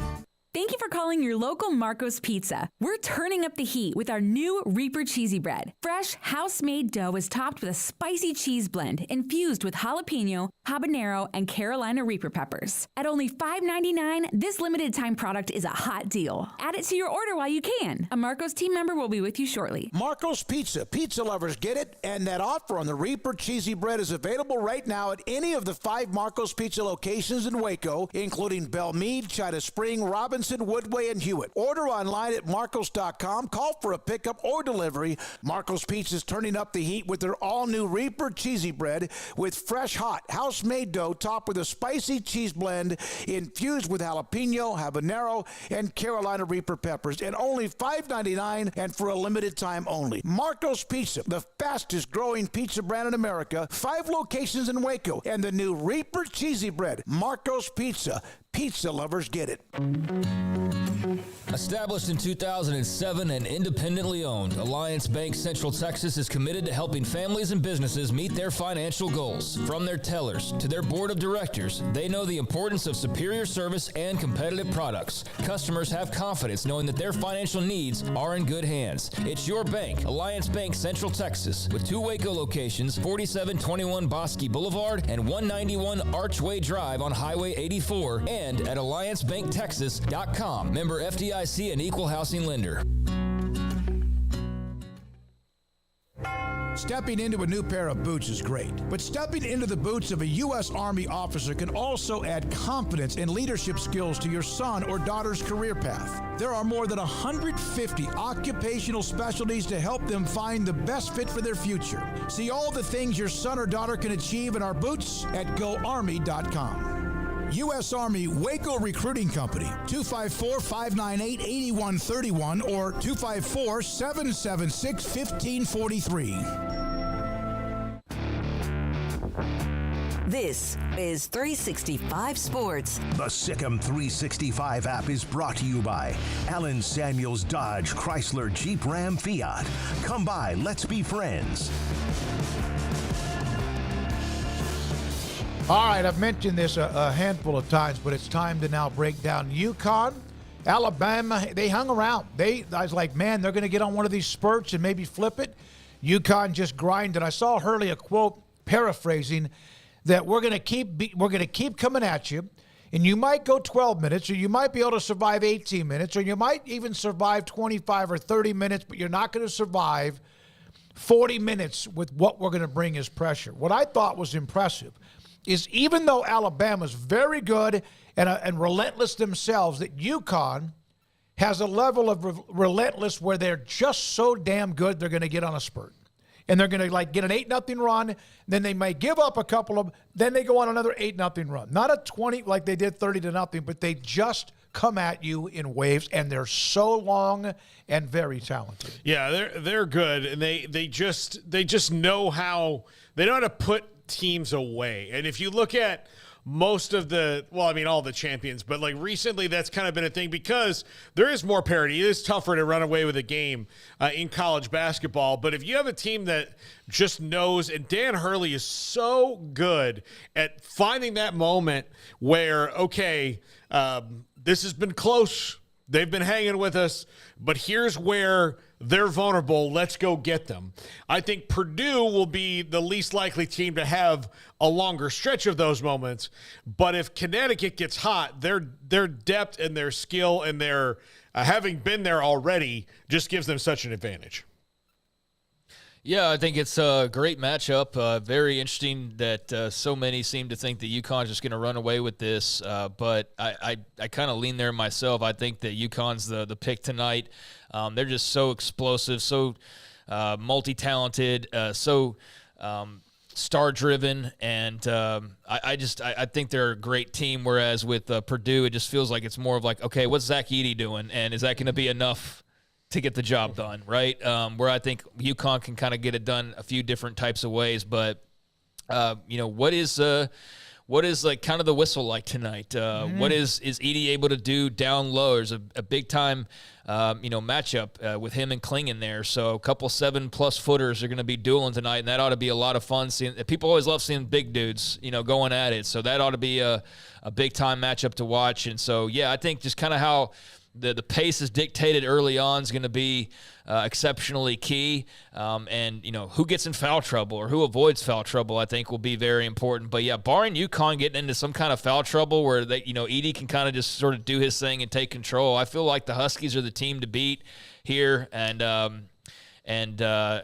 just going to cap off what has been a tremendous season-long run, but 2-year run when you think about them winning the title a year ago as well. So it's going to be fun. I don't know. I can't say for sure, and I know that Evan Miyakawa can probably spit out some formula, or other people can give their predictions. I don't really have a prediction. I just expect UConn to win, and win without having to bring it down to the last whistle. But I'm very curious about how competitive Purdue makes it. I don't know what it is now, but I think earlier today the spread was around 6.5 or 7 UConn. And so the question is, if UConn doesn't win, is it a shocker? No. Is it an upset? Yes. Yeah. Upset, Shocker, not just Vegas reasons. It would be an not, upset. Yeah. No, I think that's probably right. I don't know. UConn's a pretty heavy favorite. I don't even know if I've seen anybody pick Purdue to win this game. I think I've seen multiple versions where they keep it close. I don't know if I've seen anybody outright pick them, though. I haven't gone looking either, so I'm sure I could find that pretty quick. But that's there's a lot of elements to this game, and UConn and their run is pretty special. But Purdue's going to have something to say about it. They're not just going to fold and bend at UConn's will. So very excited to see how that goes. I do like the consistency. He's not always, like I say consistently, is Braden Smith, the guard for Purdue, seems to kind of be. He's not a glue guy, because that's kind of somebody that does a lot of little things, but he has 8 assists per game, couple of steals per game. Edey gets everything, the points, the rebounds, or whatever, but will be interesting to see what he does. I just, like, he averages double digits, but it seemed like that he might score like 6, and then you won't hear from him as far as scoring, but that's going to be interesting. UConn's length and how often have we seen two teams with like legit 7-footers playing in a college basketball national championship game? It's been a long time. I don't know. I mean, was it one 2 of the years? ESPN articles pointed out Ewing Olajuwon back in the day. There you go. And even Olajuwon wasn't a 7-footer, probably more 6'10", 6'11", but that's a great one with Georgetown and Houston. That was in '84 when they may have played, I believe. Yeah. The year after they lost to NC State, and also that last-second shot that made Jimmy Valvano so famous. Garrett, your thoughts, UConn, Purdue? I don't really see – I think Purdue doesn't have the depth in the shooting consistently to keep up with UConn. I think the battle on the inside is obviously going to garner everybody's attention, and rightfully so. I think Edey probably has the edge in that matchup with Klingon, but I think – what UConn can do from the perimeter and their depth is what's going to be the separating factor. I just see UConn pulling away late on in this game. When you look at Evan Miyakawa, who, again, congratulations to him. We mentioned that last week, that he now has his sight, and that's his main full throttle, what he does. He put up a couple of notes earlier today. Purdue's record against top 15 opponents, 9-0. UConn's record against top 15 opponents, 8-1. They have dominated pretty much everybody, but they've been thumped. Remember, Creighton thumped UConn. So they have a couple of warts, but not many of them in the games tonight. Chat room, your thoughts, UConn and Purdue. Mike Cole, one of the most important things for Zach Edey, getting a good pass every game. They've lost bad passing, unnecessary turnovers by Braden Smith, his three-point shooting. So if Purdue turns the ball over like they did Saturday, UConn will beat them by 10 or more. Yeah, I agree with that. Yeah, that would be very problematic for the Boilermakers if they were to be careless with the basketball like that. Yeah, I'm interested to hear people's thoughts. I'm not the guru of college basketball like Ashley Hodge and like the field of 68 dudes and all that, but I'm excited for it. It's not my WrestleMania just happened literally like the last couple of nights. So this is a fun way to to get back to real sports and have like a close to what's been a very fun weekend with all the Final Four stuff and WrestleMania and baseball and all that simultaneously going on. So this is like kind of even though it's the start of the week, it's the big close to what's been a very eventful past few days in sports and entertainment. And I'll have it on side by side with Monday Night Raw. I'll be going back and forth, or I'll have the 2 TV set up. I guess I'll do that as well. But and yeah, I'm looking forward to watching the Rangers and Astros. There's first that pitch too. At like 7 tonight. There's a 4-game series that carries into a Monday, which is a little rare. Very weird. It happens, but it's a little rare. With that being the Rangers winning the first 2, and the Astros, man, they held the Rangers to 1 run, and that pitcher for Houston who threw the no-hitter was really, really tough as well yesterday. Scotty B, the battle of the boards will be interesting. Edey is a space eater, but it's like a skyscraper because he's so tall. It's not like he's like outwardly, but not many balls bounce over him. No, because he's just so damn tall. He's good at pretty much everything. He's not fast, but he's not as lumbering as you would think for a guy. He's not Wemby, of course, who is, but he doesn't really lumber around like a lot of guys his size do. His hands are really, really good in that he doesn't miss the ball when they throw it to him, and he is very, very good at the moment they decide, like, okay, we're going to crash down on Edey and try to stop this, finding who. I mean, it seems like he can has his head on a 360-degree turn because like he's if somebody picking comes apples off a tree. Yeah, so they're coming at me. Okay, they got me. All right, well this guy's wide open for a 3. Boom. And I haven't seen a guy as big as him be as effective as a kick-out passer as he is, and he's really, really fun to watch. And who was KU's tallest player the year they won the title in 22? Baylor. Had Flo Thomba. That would have been McCollum, right? And Jonathan Chamachachu, and then Vital, but was more of a power forward. Who was it for KU? It would have been McCallum. Okay, but not this height, not Edey Klingon, not that tall. I think the thing about Edey, if he doesn't get to the free throw line, which is he does. But if he doesn't get to the free throw line, I think that the length of UConn will create some problems, even for him. With his height and also his wingspan. There's not many balls that bounce out off the rim that he doesn't get because no one else is up there in his same stratosphere. 5:09, this is 365 Sports. Cars priced right, both day and night. Average your car in Texas. Trucks built for you, red, white, and blue. Average your car in Texas. Cars that zoom with lots of room. Average your car in Texas. Count on us, a dealer to trust. Average your car in Waco, Texas.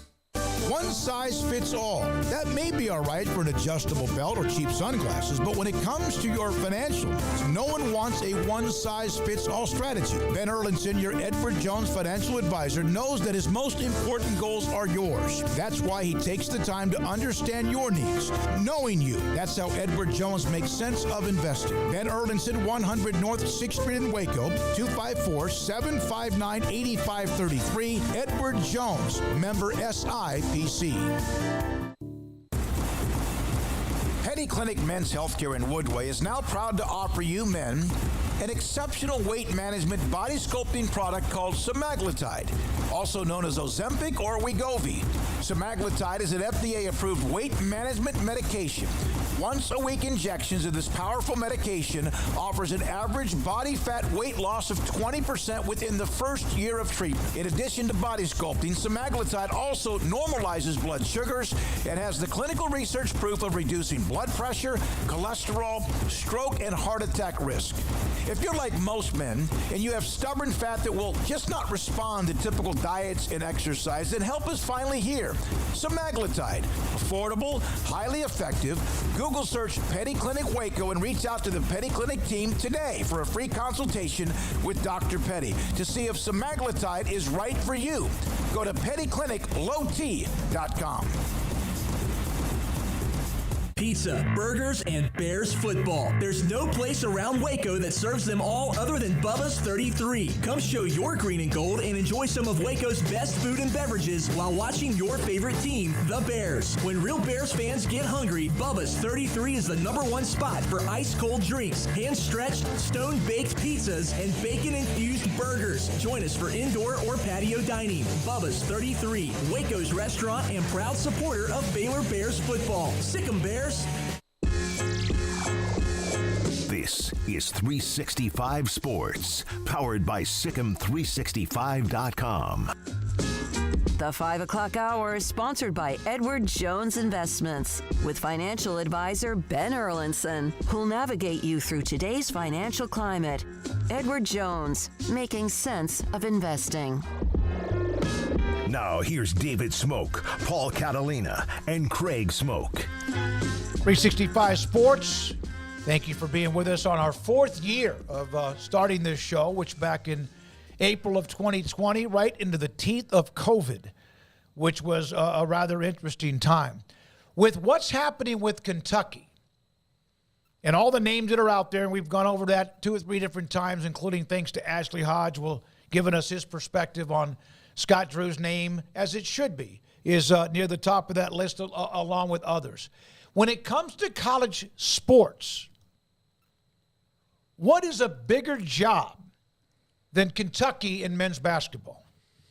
I don't know if there's bigger jobs. I think there's equal jobs. Because I saw Jason Fitz from ESPN say this when we talk about Mount Rushmores and the GOAT debates and all that when it was regarding Caitlin Clark. Like, how come you can't just say Michael Jordan and LeBron James are top shelf? Caitlin Clark and Cheryl Swoops are that like liquor. It's top shelf. That's what they are. They're on the top shelf of what they are. I think that's the same way maybe with brands in college basketball where, Duke, Kansas, Kentucky are all on the top shelf.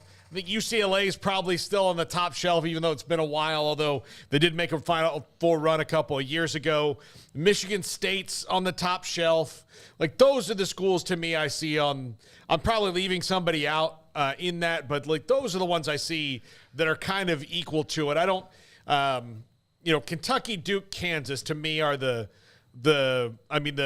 the trinity of the ones that are in North Carolina. Those are the ones I see as they're kind of, you have to listen if they call you. Yeah, I guess Indiana used to be a long time ago a part of that. Probably some that still feel like they're worth mentioning, but certainly in my era now, which has been quite long, they've been almost a non-factor in comparison to the other schools that you mentioned, the North Carolinas, the Dukes of the world, the Kentuckys. I don't know. I don't think there's who's a bigger brand. I know that's a fun off-season exercise. It's really just for fans to bicker at each other, but I don't think there is one bigger than Kentucky basketball. There are those that are on par, and maybe given a certain time slightly above like Alabama football. As big as Kentucky basketball is, they don't have the trophies that Alabama football has had for the last 15 years, right? As far as the stroke over the entire sport, Alabama football is it, and has been for a long time now. Is that the case post-Saban? We'll see. Georgia football's obviously carved out a new niche for itself that puts it in a totally different stratosphere, and that doesn't look like it's going to stop anytime soon with Kirby Smart. So, there's those that are right there on par, but, historically, you're really splitting hairs to just say somebody's better when there's not much of an argument that anybody's really all that much better than Kentucky basketball, top to bottom, over the course of college sports. Yeah, it's a blue blood. It's the ultimate when it comes to men's basketball, no question about it. John Clay from the Lexington Herald-Leader is about to join us on Kentucky and what's going on in Lexington and what is going on with them and what he sees with all of this. By the way, Zach Gelb, CBS Sports Radio, just sent me a note from Josh Pastner, who he had on the show, thinking that he says he does believe that Scott Drew will be the next head coach in Lexington at Kentucky. Just his opinion, and we'll have a piece of that for you, too, here in this last hour on 365 Sports. John Clay, Lexington Herald-Leader, joins us, covers Kentucky. John, thank you very much. There's a national championship game tonight. Not overshadowed, but Man, the college basketball world's been rocked by what's going on with Calipari, Arkansas, and Kentucky. What can you tell me is the reaction in Lexington? I think probably the main reaction is that it would be best for both parties that fans here become disenchanted with Cal over the last few years, the one NCAA tournament win over the last 4 years, and that, a lot of them are one for a fresh start and chance for Cal to have a fresh start in Arkansas. So I think most of BBN sees it as a win-win for both sides. Was the stress building to a point where it was maybe not Final Four or bust, but like Elite Eight, second weekend or bust for him this next year? Yeah, for almost for this year. I mean, the fact that he had a $33 million buyout, I think is probably the only thing that kept him from there being a parting of the ways after the loss to Oakland. I mean, it was their second first-round loss to a high seed, 15 seed St. Peter's 2 years ago, 14th seed Oakland this year. So yeah, there would be definitely a lot of pressure on him for next year. The buyout only drops to $27 million next year, but there would definitely been a lot of pressure on him next year to at least get out of the first weekend, which hasn't happened, here in a while. So when the AD announced that Calipari was coming back, was that just a delay tactic, you think, that fans at that time went, oh, damn, he's back? Not that you don't want him back, at the same time, like you said, it's kind of become a little bit of the friction. No, I mean, I think, I don't think Kentucky was ever going to pay the $33 million buyout to get rid of Cal. And I think most people accepted the fact that Cal was going to be back for next year. They did a joint interview on a TV show in which UK actually has a hand in producing on a local nightly during the week show on a local television station. This thing kind of came out of the blue. The first I heard of it was yesterday afternoon. I got a call from my friend Bob Holt there in Arkansas, who's covered Arkansas for a long time, and Bob said there was a lot of momentum there, that this was actually going to be a serious thing, and that John Tyson, who was a friend of Calipari's, was offering millions for Cal to come to Arkansas and millions of dollars in support, for NIL money and so forth. And when Bob called and told me that, Bob knows as much as anybody about Arkansas athletics, started to take it seriously. Then as the day and night wore on, it was like at times you were hearing, no, it's not going to happen, or it's a long shot. And then you hear other times that, it looks like it is serious, that it is going to happen. So, but before that, I think most everybody thought that Cal was going to be back next year, and really the focus was going to be on what players were going to return next year, what, if any, players were going to return, and would Cal make any changes on his coaching staff. So the fact that Cal's leaving for another job really didn't even appear on the radar until yesterday. How much pressure was there for him to change from the way he recruited the roster, which was filled with talent, to maybe becoming more involved in the transfer portal? Yeah, there's definitely a lot of pressure. And Cal did a radio show, did his final radio show of the year the Monday after the loss to Oakland. And on that show, he said, we need to get older and we need to be more aggressive in the transfer portal, the way we construct our roster. He already has five really top flight freshman recruits coming in for next year. But he basically said on that radio show that he knows that they're going to have, they want to get older, they're going to have to support those freshmen with more players out of the transfer portal. But he also said that their hands were kind of tied until they knew which players were coming back, which players were going to go to the NBA draft, that sort of thing. So I think Cal recognized that, but I think that that doesn't mean he was going to go off his strategy of, bringing in, guys who are basically one and done players to go on to the pros. I mean, that's the way Cal's operated basically since he's been here. And I don't see him even changing that when he goes to Arkansas, but we'll see how it plays out. John, what do you think? I've seen a lot of comparisons to like the Jimbo Fisher leaving FSU for A&M and now this. I mean, that would be on the negative side of it. But is there a part outside the transfer portal of, I mean, again, it's kind of a double-edged sword. Like, you're going to turn down all these guys who are NBA talents for maybe more veterans. It's hard to even say that. Or is there something about the modern game that he has not completely embraced or grasped yet?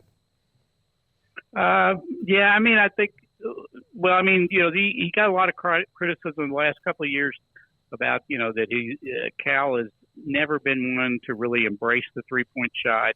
And there was a lot of talk the last few years that maybe the game, he had not changed with the game, that he didn't run a modern offense, that he hadn't changed his recruiting strategy to get more shooters, that sort of thing. But this team was a really good offensive team. They were a top 10 KenPom offensive team. They were third or fourth in the country in points per game. Where they were lacking this year was on defense. They did not have the type of defensive teams that Cal has had in the past. So I don't know how much of that was accurate. I think what was accurate just goes back to, like I was talking about, his recruiting strategy. He went with older players for a couple of years there when he had Oscar Sheboy, Jacob Toppin, those types of Severe Wheeler, and he didn't have much success with that. They lost to St. Peter's in the first round. Then last year they lost to Kansas State in the second round when they were number 6 seed. It was this year, I kept saying he went back to the future. He had a number 1 recruiting class. He had like 7 freshmen, highly regarded freshmen. He really built the roster around freshmen. He had a couple of veterans and transfer portal guys in Antonio Reeves, who had an All-American type season, and Trey Mitchell, who was a valuable addition from West Virginia, who only came at the last minute after Bob Huggins got fired. But he relied heavily on freshmen, but it didn't work. I mean, I think Jay Wright said after the game on television, I think he hit the nail on the head, that you just can't win that way, being so young anymore. And that's not going to change with the NIL. It's going to get even worse with the NIL, because you're going to see more players stay in college because they can get money instead of going to the G League or overseas to make money. So, Cal has never really given the indication here that he's going to move off that strategy. He talked like that he might going into next year, but I'm not sure everybody believed him that he was going to do that. So let's then get to the next part. He's gone. Arkansas gets him. I've seen the list. We've seen the list. We put up the national people. We've discussed it. We also know that Scott Drew's a hot commodity, but he's also incredibly happy. You saw what Louisville wanted. That didn't work. Kentucky's a better job. I still don't think it's going to work, but what are your thoughts about Scott Drew and his name? Well, I mean, for the last at least a couple of years here, the talk has been that Mitch Barnhart, the UKAD, holds Scott Drew in high regard. I think they work closely together. The COVID year when Mitch was the chairman of the selection committee, and if you remember, they did the whole tournament in Indianapolis, so there were a lot of logistics and that sort of thing, and that was the year that Baylor won the tournament. So Scott Drew's name has always been prominently mentioned here, as if who would follow Calipari, whether it was now or down the road. As you mentioned, that doesn't mean he's going to get the job. That doesn't mean that he would take the job if it was offered. But I certainly think that he's going to be in the mix. I think Mitch would at least talk to Scott and see if he had any interest in it, if it does come to that. But I mean, right now all kinds of names are being thrown around. It's the ones you might expect. Danny Early, of course, because he's pretty much on top of the game right now. Billy Donovan's name is thrown around because Donovan, or Rick Pitino guy, was an assistant here a couple of times over the years. They've gone after, tried to hire Donovan, but he's turned them down when they had a coaching opening. What I've always heard is that Billy had from people around here who were still close to Billy or know Billy, that he has no real desire to return to the college game. On the other hand, he might be out of a job after this season with the Bulls. Who knows? So maybe he would be more willing to talk to a college than he was before. But obviously, Nate Oates' name has come up here, but I think Oates has like an $18 million buyout. Yep. So, those are the usual suspects. There might be a dark horse out there, or somebody we're not thinking of or naming, but I'm not sure who that would be. But I do think, because I do know that Mitch Barnhart holds Scott Drew in high regard, so I think he would definitely be in the mix. I ask you this, Mark Pope, former player at Kentucky, would that be a dark horse because of his connections, or would that be enough to scratch the itch of the folks in Lexington? Yeah, I don't know that he's Kentucky fans, they believe they should be able to get the highest coach out there. And that Kentucky should swing for the fences for the highest coach. I'm not sure Mark quite fits that. I think Mark is a really good coach, a really good young up-and-coming coach. I know a lot of people here think very highly of Mark from his time when he played here with Rick Pitino. I think if Mark had made even a deep run into the NCAA tournament this year, deeper than what happened with BYU, although he had a really good season, his name would be prominently mentioned. But yeah, right now I would definitely think he's in the dark horse category, or maybe even long shot category. So you're just hanging around on a Sunday, right? Just kind of watching whatever. Can you kind of take us through what happens with you when you see, we think Wes Moore out of Arkansas reports the Calipari interest? Well, I mean, like I was watching the women's championship game when Bob called me, when Bob Holt called me and alerted me to what was going on. And then after that, our basketball beat writer, Ben Roberts, who covers UK basketball, we were talking back and forth and, alerted him that, Bob wanted to talk to him about what we were hearing on this end. We hadn't heard really much of anything about Arkansas, at that point. Like I said, when Bob first brought it up to me, in fact, I think I told Bob, I can't see that happening. But then when Bob started talking about John Tyson and their influence, and I know that Cal is close to, or has been friends with John Tyson for years. Cal loves the corporate business world. He's always been close and cultivated relationships with guys like John Tyson. He was that way in Memphis with the Smith family, the head of Federal Express. He's been that way here with Joe Kraft, who's a prominent coal person in the state of Kentucky. He's the big donor to UK athletics. So that when he started talking about John Tyson, that sort of got my interest that, hey, there might actually be something to that. But like I said, through the day, it was kind of, up and down. You heard from people, no, they're just talking. It's not going to amount to anything. And then you start hearing from people, hey, this could amount to something, and this may be something that would be a win-win for both parties. And I think Cal knows that the fans have been, a large section of the fan base have been frustrated with what's happened in the last few years, and he's come under more criticism.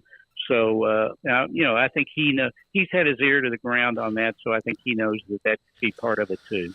John, you've been covering this program for a while. Did you ever think you would see an amicable parting of the ways between Kentucky and a coach? I mean, going back to the football side and Bear Bryant, that's never really been the case there. No, well, I mean, it's fair. It's a little it's similar, but not totally similar to the way Tubby Smith left. Mm-hmm. Smith won a national championship in 1998, but he never got back to the Final Four after that. So it's different from Cal, because Cal won the title in 2012, but it was back in the Final Four in 14 and 15. Tubby had a couple of really down years towards the end. They did make the NCAA tournament, but they were bounced out early. There were pressure on Tubby to make changes on his staff. We also had to figure in Saul Smith, his son, was the point guard. A lot of people didn't think he was a Kentucky quality point guard. Tubby got a lot of criticism over that. And all of a sudden he left to go to Minnesota. So this is kind of similar to that, but I think Cal's been far more successful than Tubby was. And Cal's a different personality. That's another thing that figures it too. Cal's kind of an over-the-top personality. And when he was, when they were winning, the fans really loved that. They loved Cal's gloating and the way Cal, we are college basketball and we're the gold standard. They ate that stuff up. But now over the last few years, when they're not winning as much, some of that has fallen flat. And his message, his sales pitch has lost some credibility with the fans. So I think it's where Tubby, the fan base loved Tubby because he was such a nice guy. They didn't like Tubby's results. So in that, from the on the court standpoint, it's kind of the same, but from a personality standpoint, it's not the same between Tubby Smith's exit and Calipari's exit. Although we haven't heard anything official from either Arkansas or Kentucky, but from everything we hear, it's they're just dotting the I's and crossing the T's, but we have not heard anything official. What is the NIL setup for Kentucky in men's basketball? Is it whatever they want it to be? No, I don't think it's what it wanted to be, and I think that has been maybe some friction between Cal and the administration. Mitch Barnhart has not been a big fan of NIL. He's kind of come around here and lately about they're trying to beef up their NIL, especially on the football side. I think they've done fine in basketball, but I think they feel like they could be doing better on NIL and basketball. That's another thing where I could see where Cal would see Arkansas attractive if those reports about getting $5 to $6 million in NIL money annually would be attractive to Cal as well. So that that's been a point of criticism of the administration here, that they have not adapted fast enough to the new landscape with NIL. They're playing catch up with some of these other schools, and so it wouldn't surprise me if that figured into Cal's decision to leave as well. What will be a bigger headline? And I don't know what it was today, and I know a lot of things have gone online, the newspaper business, but what you do with that newspaper has been around a long time. What was the headline this morning? Was it Calipari? And if it wasn't today or it was, will tomorrow be like 3-inch headlines? Yeah. I mean, yeah. Everything happened too late to make it into the Monday edition, to the Monday print edition. But like you mentioned, we've been on, tons of stories online on Kentucky.com, and in the print edition tomorrow, right there with the solar eclipse will be the Calipari story, and about that looks like he's going to Arkansas. I mean, a lot of people here have moved on to what you guys were talking about. Who is the next coach going to be? It's fun to talk about the solar eclipse. A friend of mine this morning said to me, the solar eclipse and Cal leaving for Arkansas on the same day, that might signal the end of time. So I said, well, maybe it'll go dark, and then when it comes back light again, Cal will already be in Fayetteville. So who knows what'll happen there. Your column, you can have him. Why John Calipari's exit from Kentucky is best for both parties. You brought that up earlier. What was the reaction on the column? I think most people agree with that. Like I said earlier on, I think most people, Kentucky fans, see it as a win-win. Joe B. Hall, who was the coach of Kentucky, and I mentioned this in the column for years, the late Joe B. Hall. Joe said that the expiration date on a coach in Kentucky is 10 years. After 10 years, people get tired with the coach. They're ready to move on to something new. Cal stayed for 15 years, even with Cal's over-the-top personality. And so I think Joe B. might have been, I think he was pretty close to hitting the nail on the head there. I think this is the type of job, because you're definitely in a fishbowl. There are a lot of expectations. Then maybe 10 years, by the time 10 years has gone by, both sides are ready for a change. And I think maybe that's what we're seeing here. Hey, man, thank you, John, for jumping on with us. I know it's been a hectic, 24 hours or more, and it will continue to be that way. Good luck with the coaching search. Leave Scott Drew alone. We thank you for your time. Thanks, guys, for having me on. John Clay with us, Kentucky.com, as he mentioned. I love the name of that column, the title of his column with that. Also, Zach Gelb of CBS Sports had Josh Pastner on, who was saying that he thinks Scott Drew is the next coach at Kentucky, not reporting that. He just sent me some audio from his show. Do we have that already here? It's like a minute 45. Let's see what Josh Pastner has to say. If I was a betting person, I would put all odds on Scott Drew as the next coach at Kentucky, if Scott Drew wants to take it. I think Kentucky's going to go after Scott Drew. I mean, after the Danny Hurleys and the Jay Wrights and assuming Billy Donovan, those three say no, I think the next person in line is going to be Scott Drew. Now, whether Scott takes it, who knows? I mean, he's been offered a lot of jobs before at Baylor. He's got a great thing at Baylor. They can win at a very high level, and he's eventually going to have his name on the court, a statue built of him. It's the greatest rebuild job in the history of any sport ever. It's not just college basketball, of any sport when you think about it. So I just think it's one of those things where in the end it's whether he takes it or not. Look, he had a chance to go to Louisville, and he said no. So he every year he gets offered jobs. Any elite job that's open, he gets offered. It's just when he's going to take it, if he's going to leave or not. If he gets offered this job and he doesn't leave for this job, I think we could stop. We'll stop ever throwing Scott Drew's name in a job, and he's not going to leave. Totally agree, Zach. They're 1,000%. Either he's leaving for Kentucky or he's not leaving Baylor ever. Do you think Scott Drew ends up taking the job? I think Scott Drew is going to be the next coach at Kentucky. All right, Josh Pastner, by the way, former coach at Georgia Tech in Memphis. We're glad Zach Gelb from CBS Sports Radio, great friend of our show. Appreciate him sharing that audio. But again, you see that, you hear that at the end, but if so-and-so says no. It's a clear if so-and-so read past the says headline. no. It's if like Josh Pastner says Scott Drew's taking the Kentucky job. If. I mean, that's why you got to read past the headline. But I mean, it's his opinion's valid, and if he's got a point of what job is he going to take if he doesn't take all the ones that he's already been offered or been interested in, and now here's like the ultimate of the ultimate jobs. I mean, this is the Alabama football job. I said this 3 times now, I think, on today's show. It's the Dallas Cowboys head coaching gig. Not everybody wants those jobs, though. They don't want all the attention. They don't want all of the different type of pressure. that you can have with jobs like that, or in the case of like a Cowboys, the distractions and all the nonsense that comes with it. So it's like, yeah, it's the biggest brand, but there's also a lot of BS that comes with it. And I don't know how that operates with Kentucky. I don't know if there's a bunch of stuff to have to deal with that maybe Scott Drew wouldn't be interested in, but I'm sure he's interested. If he was interested in Louisville, he's interested in Kentucky, guys. Like, I mean, if he's interested in any other jobs, he's interested to some extent in Kentucky. You know, I don't know how many times he can go to the well with Mack Rhodes and be like, hey, somebody else is coming calling before Mack Rhodes just goes, we've done everything we can do. And I think that's sort of where they are now. Yep. So it's like, this is why I started off the show by saying, I don't want to see Scott Drew leave. I don't necessarily believe Scott Drew is going to leave right now. I'm not ruling it out as a possibility by any means, but I'm not going to sit here and just be refreshing Twitter for the next 2 days until there's an announcement, because if he leaves, they've literally done everything they can possibly do. Yeah. And if that's not good enough anymore because the Kentucky job's the Kentucky job, then that's not an indictment on Baylor. That's not an indictment on Mack Rhodes. It's just like there's just some things that are bigger than what you already have. And that could be, for him, that. Or it might not be. And if it's not, then yeah, I think the last part about then just keep him out of all coaching conversations basically from here on out would be pretty accurate, because what would be left at that point? This is not someone who's always lifting his skirt. Right. This is not someone who's always in flirtation mode. Baylor's been down that road before with former football coaches, and not just Matt Rule, but others too. And then, of course, with the change in the women's basketball program, Mack Rhodes would feel a lot of pressure. Paul, we've discussed this. Kim Mulkey moves on. She wanted to. I don't think she did initially, but then eventually had no other choice. She's done incredible things at LSU. That was a very controversial type moment and decision and move and change.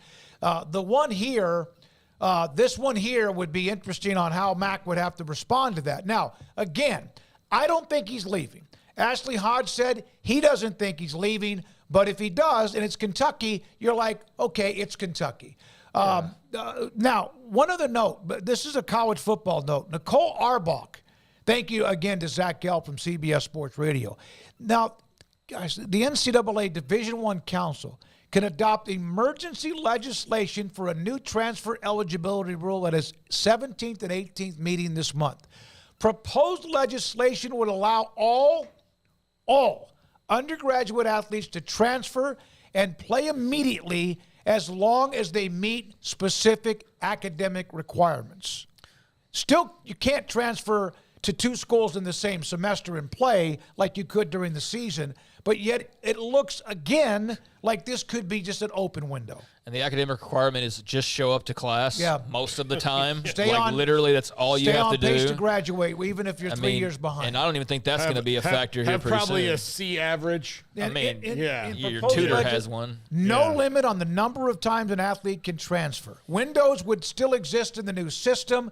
You can't transfer mid-year and play for a second school in the same athletic season. Well, that's nice. Already moved on from the Super League. Yeah. We already pivoting from that story that just came and went. I mean, we talked about it, but that's obviously already dead in the water, kind of like we thought it was initially, just based on the lack of backing for it. But I'm curious to see where that story takes another turn. And then with this one, I mean, this is the latest chapter in the I hesitate to use the Wild Wild West because that's like overly used at this point. But, I mean, at this point, the Wild Wild West was known that way for not really having much in the way of laws. And with the NCAA and its lack of jurisdiction and ability to really do anything, that's pretty much what it is. Like, it went from being probably a too oft-used comparison to pretty much exactly what it is, where, there's just like it's this land that anybody can go and just basically take whatever and do whatever, and there's very little in the way of stopping any of it. And even when they try to stop it, they just get sued into not being able to stop it. So unlimited transfers, I don't love that.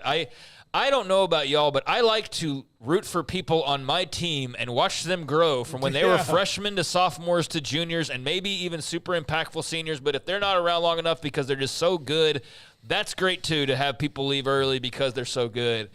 But I love it for the players.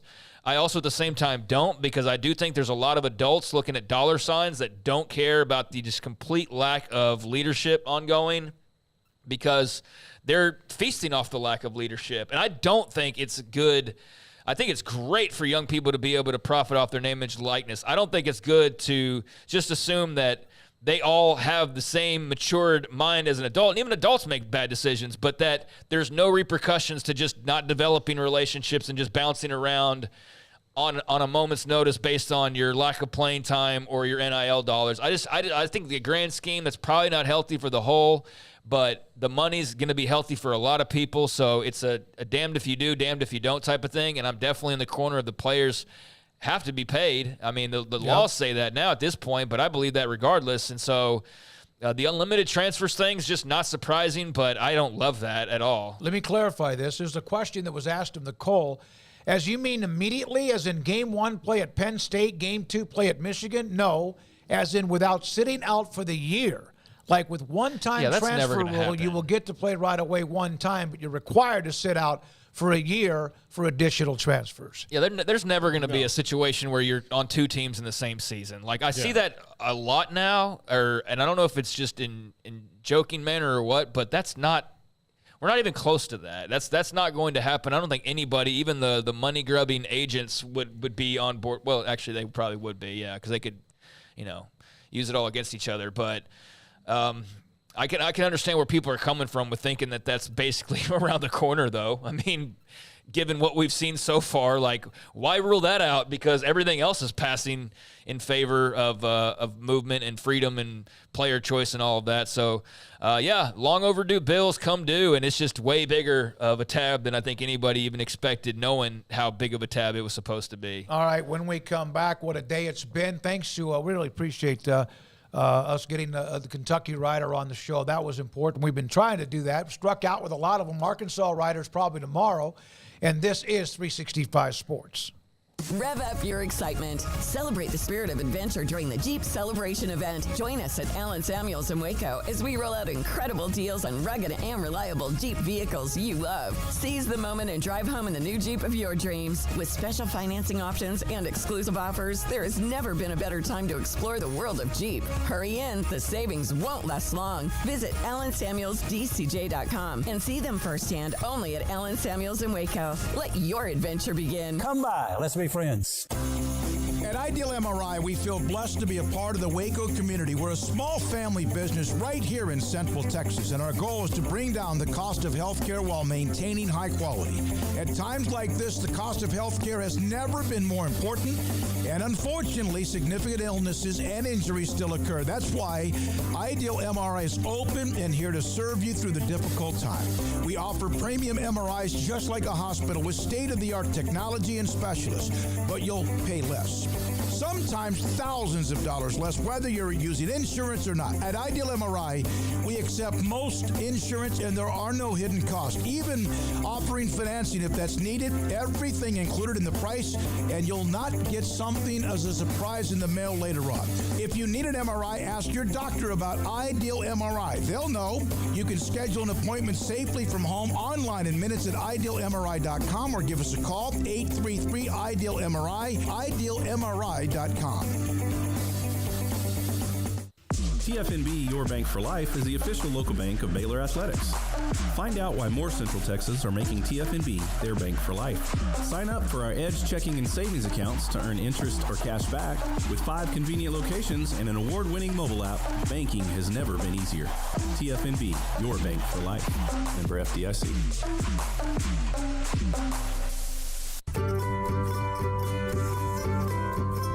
You want to know why Stonewood Dental is so successful? Listen to what happy customers have to say. Pleasant. It's different than any other dentist office. I really feel like they care. And it's not that you're here for 2 hours waiting on someone to take care of you. It's quick and easy, and I bring my kids, and my kids love being here too. They really love the treasure box. Staff is really nice and accommodating, real friendly. You feel more like home. It's not sterile looking. Everybody has their own personalized rooms with decorations and decor, and they'll even have a blanket for you when it's cold. I've recommended people to actually come here, and they are patients now. I really love it here. It feels like family. Learn more, stonewood-dental.com.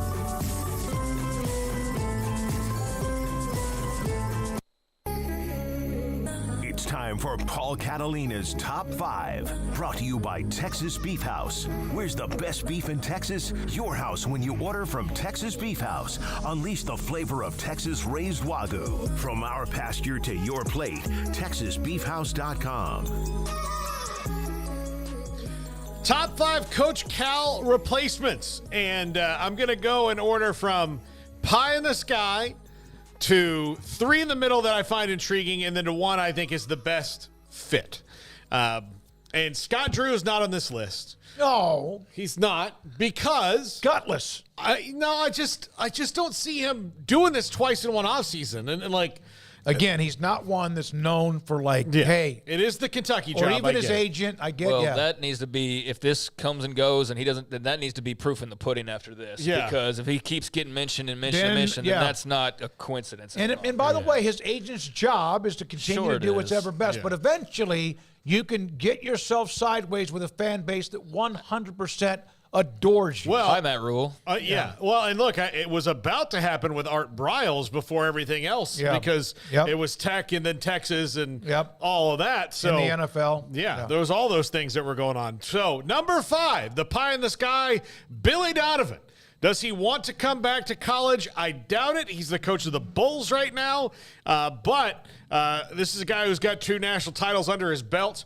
Was at Kentucky under Pitino when they were winning back then in the 90s.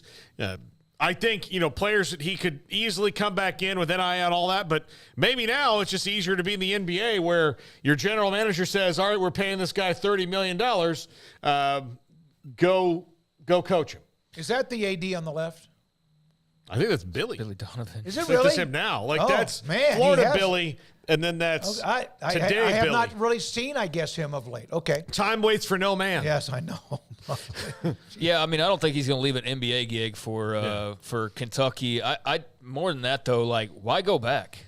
Yeah. I just not a big believer in, I guess there's certain, Bill Snyder, that's a unique situation. They needed him to come back. I don't think Kentucky's we got to have Billy Donovan come back. I think if you're Billy Donovan, you kind of already done your time there and you've moved on. And I just don't, that just doesn't vibe with me. Yeah.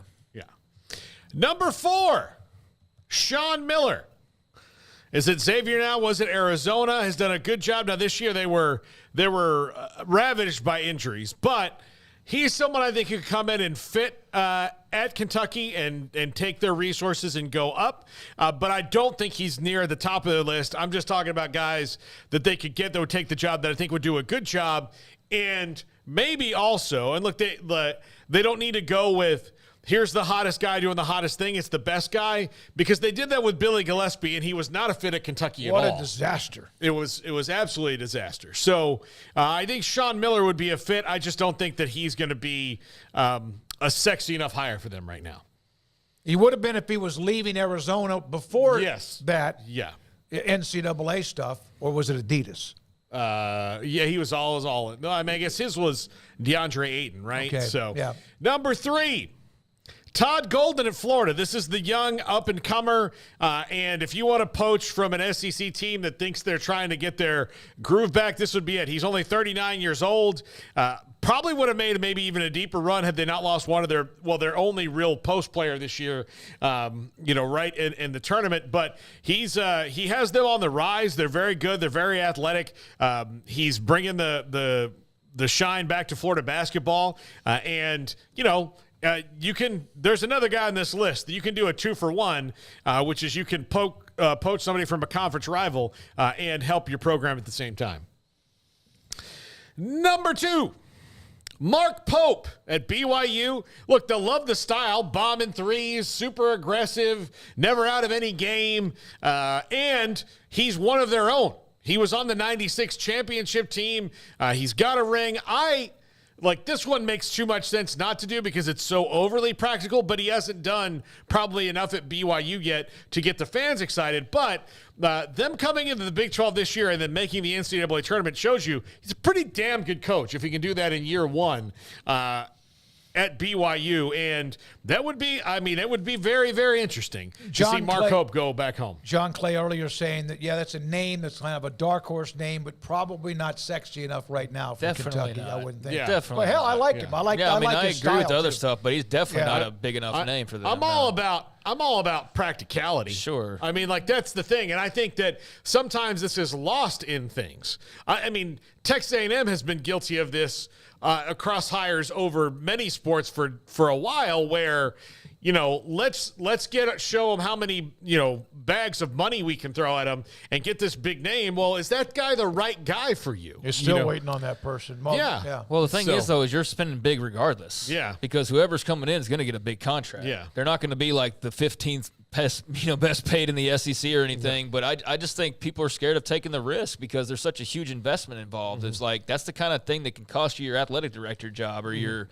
analyst job or whatever. So better to go with the guys who have been there, done it, and have proven they can do it as opposed to the unknown, so to speak. But, yeah, I totally understand the appeal and why his name's getting mentioned. I just don't think that that's going to be like the guy to replace Calipari. No. Yeah. That would be the guy that if they start running up against it, like, look, I'm good where I am. I'm getting a lot of money. If it starts to drag a little bit, with all due respect to Mark if Pope. it's just like, this is not for me right now. And look, I'll compare it to Texas post Mac Brown. Like where they thought they could just call up anybody. And they're like, because that can happen. You can be like, look, I appreciate you calling, but things are good where I'm at right now. And number one, I think the best fit would be Nate Oates at Alabama.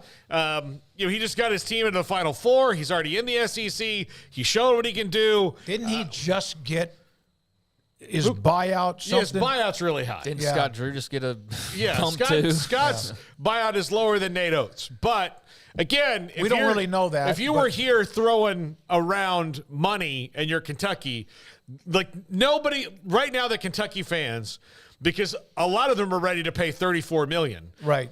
They'll willingly pay less than that to get another coach, just as the signing fee, as the Japanese baseball league does, is the posting fee where you've got to send them. Changed a little bit. Yeah, but to sign Daisuke Matsuzaka, you had to send them $20 million or whatever it was. Yeah, the Hiroshima Carp. You got to. They've got to get that money to make up for it. So that's probably worth it to most Kentucky fans.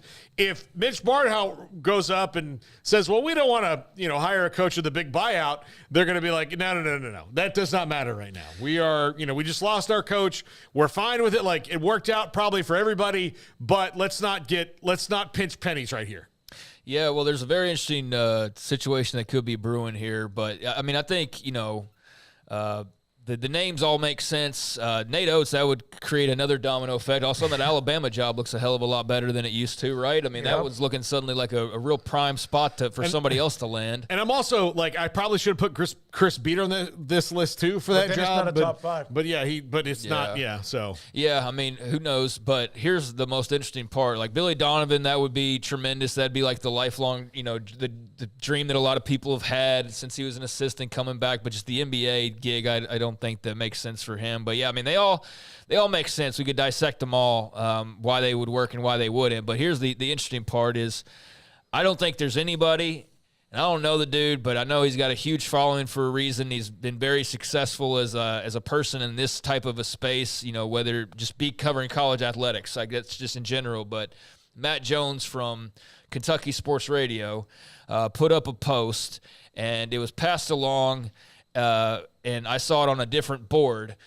So unless I'm just getting totally fooled by Photoshop, which I don't think's really ever happened on this show, and I've looked around, a couple of other people have said, like, hey, did y'all see that Matt Jones post? Here's what he apparently said, and I'm sorry if this is paywall, but it is what it is. There's a lot of chatter out there that maybe Calipari is trying to find a way to stay. It sounds insane, I know, but that is making its way around the UK world.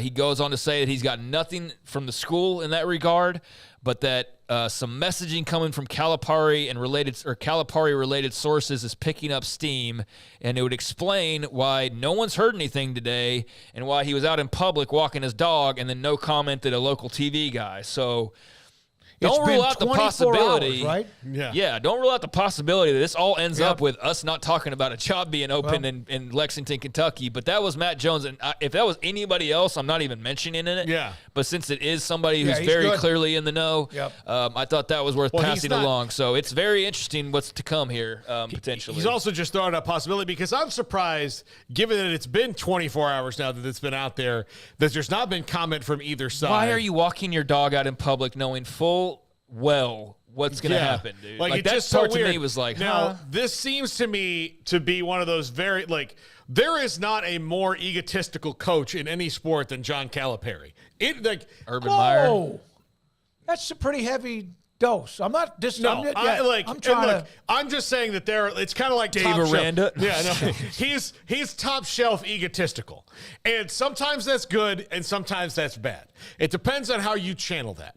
But again, and I sat through press conferences in Atlanta, and then I went and watched him get his ass absolutely handed to him in a Final Four in Dallas a couple years later, and his attitude after that was like, bro, they just kicked your ass. Like, you need to, understand the moment a little bit. And that was the last time he was in the Final Four. So, or maybe the year after they went. But he is, this seems to me like, oh, you really want to see how much I love you or you don't love me or what our relationship is? Let me go threaten to move in with somebody else, and then we'll see. And then me, I'm just like, all right, see ya. Don't let the door hit you. But I mean, so that's something to watch. And if that were to happen, obviously, Arkansas meltdown would be just of such epic proportions. Would make Louisville look like just a little tiny. I'd be the newest subscriber to Hogs Sports or whatever the site would be to see what that meltdown would look like for a couple of days. But yeah, so that's just something that's also being kind of thrown out there now in the last hour or so, I guess. It's been over 24 hours. John Clay, it sounded like basically that goodbye, enjoy. We appreciate you. We need to move on. But you're right. This is one of the notes about him walking his dog. The audacity to walk your dog in a stroller down a busy road when you know damn well you're the most talked about man in the state at the moment is incredible. This is how I'll choose to remember him. Well, I mean, it was a little tiny dog, too. Like, the dog, like, he had the stroller, but I guess the stroller's for the dog? I don't know, but there was a lot of cars passing by, like, the very fancy part of the neighborhood or campus, wherever he was, and a lot of big houses. But, yeah, I just found that all sort of odd of, like, on the day of all days. And then, again, maybe he walks his dog all the time, and there's not a local TV crew sitting there because they don't have a reason to be. I don't know. But it's not official. That's what we do know right now. What the hell's in the stroller? Well, I mean, maybe his dog has like leg problems or something. Okay, I don't know. okay. But it's running around, and because he's like because the cameraman comes up, and then he's like, "Come here," getting the dog to come over. He's like, "I'm not talking right now. I'm just walking my dog," and then it's just very awkward, and he goes and walks his dog. That dog, like maybe it's his wife's dog. Yeah, little white fluffy dog. Yeah, that does not. I always think you should get a dog that matches you, like what your spirit is, who you are, and that just to me does not match John Calipari. Yeah. He to me, like, it's just funny. There's all these cars flying by at the beginning of the video, and Weimer guy. It's not like a neighborhood a lot of people like get in and out of very often. I mean, we don't know anything about this neighborhood, so I'm just saying it looks nice. It could be like Sorority Row, though, for all we know. But I'm just saying it's just a weird video, more arrogant.